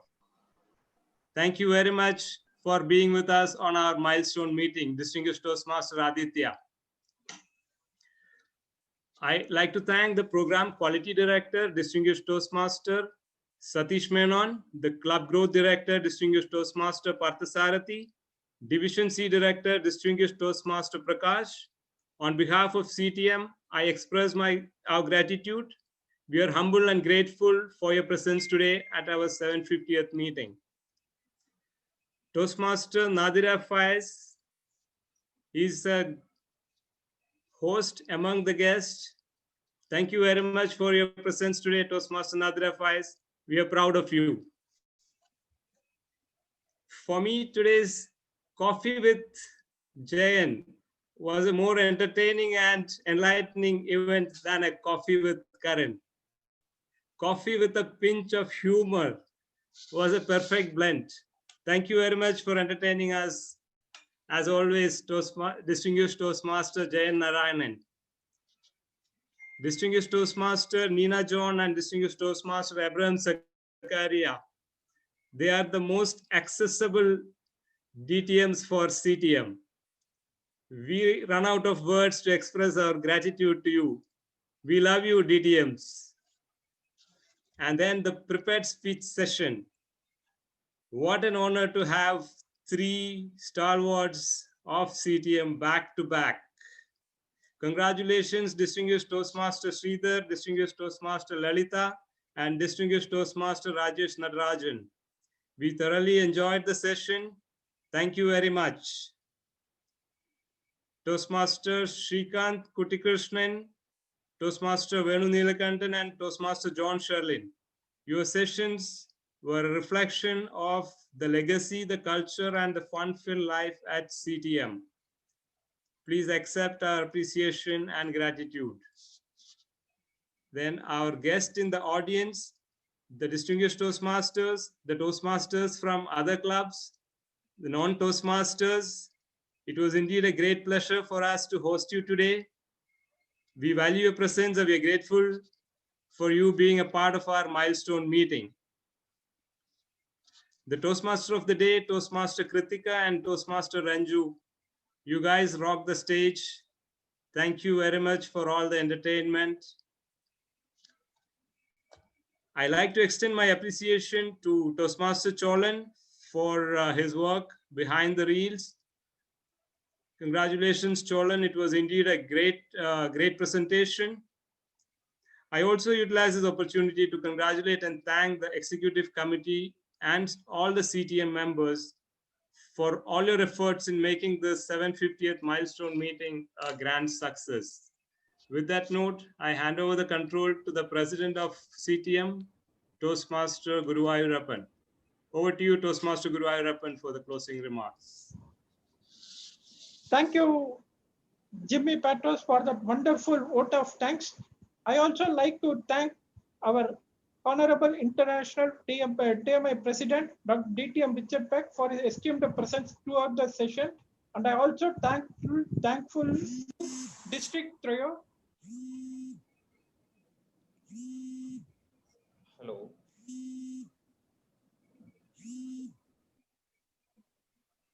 I'm also thankful to District Trio, District Director Praveen Mani, District Program Quality Director Toastmaster Satish Menon, District Toastmaster Partha, District Club Quality Director, Division Director Prakash, Area Director Siva Nadira, and other distinguished Toastmasters from our other clubs. And I thank all for being with us for the entire meeting. You people truly made this occasion a memorable and cherishable one for everyone, particularly for me.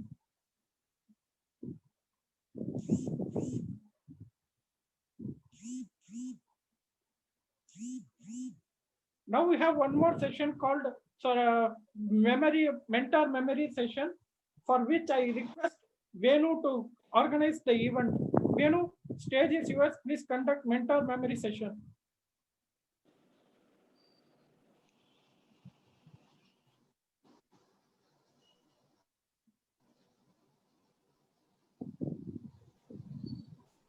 Handing over control to TMOD. Ranju. Okay. Ranju, are you there?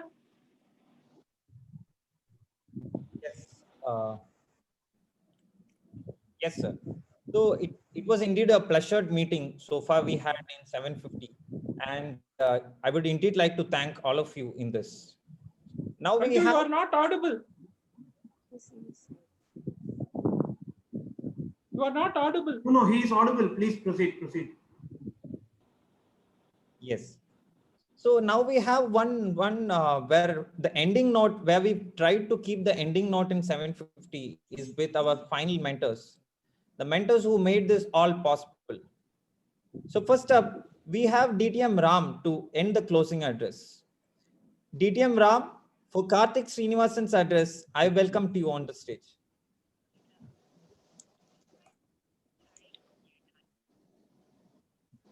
Thank you, Ranju. I'm happy to say today I'm earning my living because of the skills I learned in Toastmasters.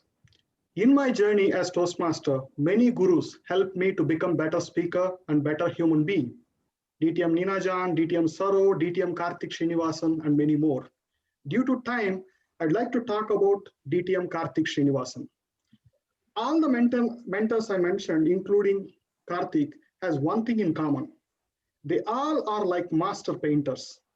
They shape the mentees just like a painter would do. One small stroke at a time. One small push out of the comfort zone to bring best in their mentees. When it comes to preparing mentees for contests, any other mentor will take a bigger brush, maybe bigger strokes, but still they are master painters. But Karthik transforms himself from being a painter to become a master smith. You know what smith does? He throws the metal in the fire and beat it with hammer until it becomes a finely finished product. Similarly, Karthik took raw talents and threw them in fire, beat them with hammer till they become better speakers. Why do I say that? He made his mentees who are contesting in contests practice their speeches in crowded beaches, suddenly dropped in their office and asked them to practice the speech in a crowded cafeteria. Imagine practicing your speech in crowded Marina Beach of Chennai. You will realize how hard it is. He gave the training just like a military school, very strict. but the people who went through this training turned out to be best version of themselves. I have not seen any other mentor spending that much time with their mentees. He used to have more than 35 mentees. And one example, in a division humorous speech contest, out of 10 contestants, 8 were trained by him. That shows his commitment. He was giving workshops when he survived a stroke and had difficulty in walking. He may not be among us today, but he will live forever in the hearts of his mentees. I love and remember him as a great guru who touched my life in a positive way. Thank you for this opportunity. Thank you. Thank you, distinguished Toastmaster Ram, for the wonderful memories and making it possible for us to even enliven that moment of Karthik Srinivasan's mentorship. Thank you. So next, we have Toastmaster Nagendra Bharati sharing about his mentor. Can we have Nagendra Bharati sir on the stage? Thank you, Toastmaster Ranju. I am fortunate to have 2 mentors at CTM Club.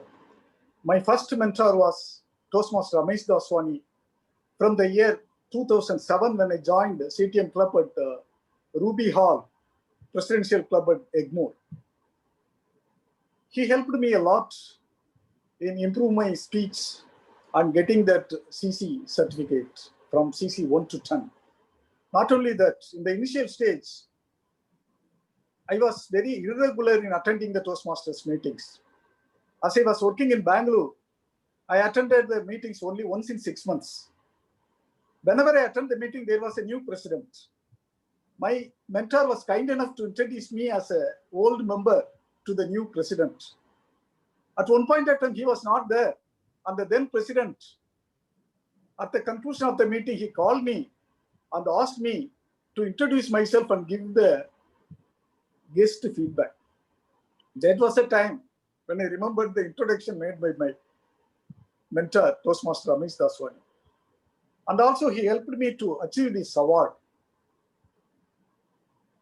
2013, I got this Best Humor Speaker Award at Area Level Humor Speech Contest. I dedicate this award to him. Then after he left Toastmasters for some personal reasons, on my request, DTM Neena John kindly consented to be my second mentor. She not only helped me in improving my communication skills, but also helped me to take up some bigger roles, to speak before a bigger audience. She made me to speak before a divisional conference, sort of. It was a divisional evaluation contest. She asked me to take up the test speaker role, and that was a very good experience for me. Not only that, she also guided me to win this award, 2020 area level humorous speech contest winner for B2. So both these mentors, they were not only guiding me to improve my speaking skills, but also they were my friends, philosophers, and guides. They not only improved my speaking skills, they made me to be more empathetic and more engaged, as our DTM Aditya mentioned in the keynote speech. At this Augustus moment of 75th milestone meeting of CTM, I would like to express my gratitude and thanks from the bottom of my heart to these mentors with these awards. Thank you. Over to you, Toastmaster Ranju. Thank you. Thank you. That was a wonderful speech about your 2 mentors, and we really loved it. And glad to know that you have got the mentorship from them.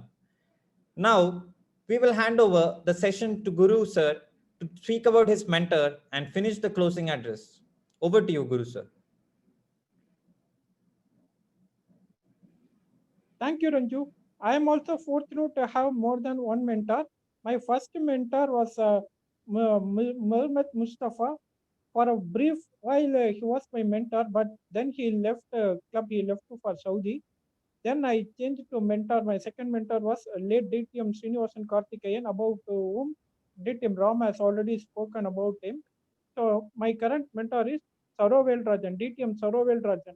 He's the one who is there to who introduced me about Toastmasters and how the proceedings will happen.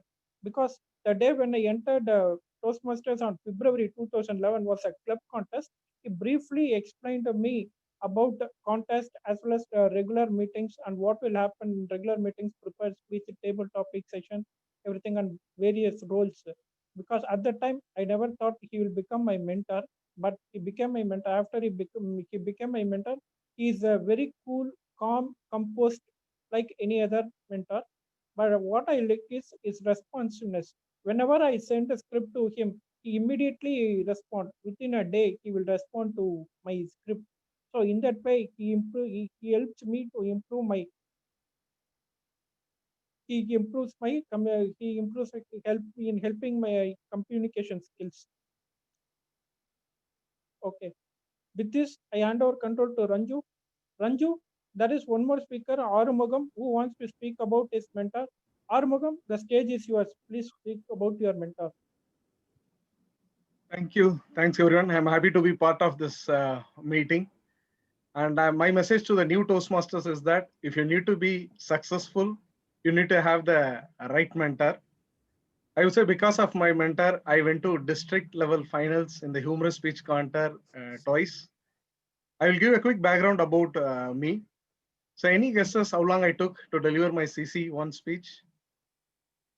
I was the only one who paid the renewal fee before giving any speeches.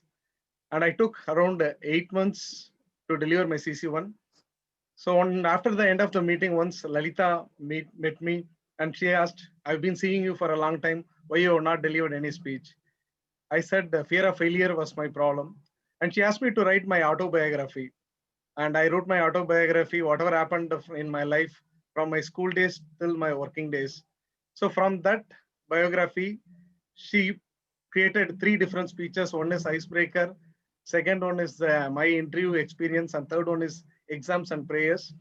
That CC3 speech, exams and prayers, took me to the district finals. That's the power of mentor. So I would like to thank Lalita Giridhar for all the support she has provided to me. Back to TM Modi. Thank you, Arumugam, for briefly explaining about your mentor.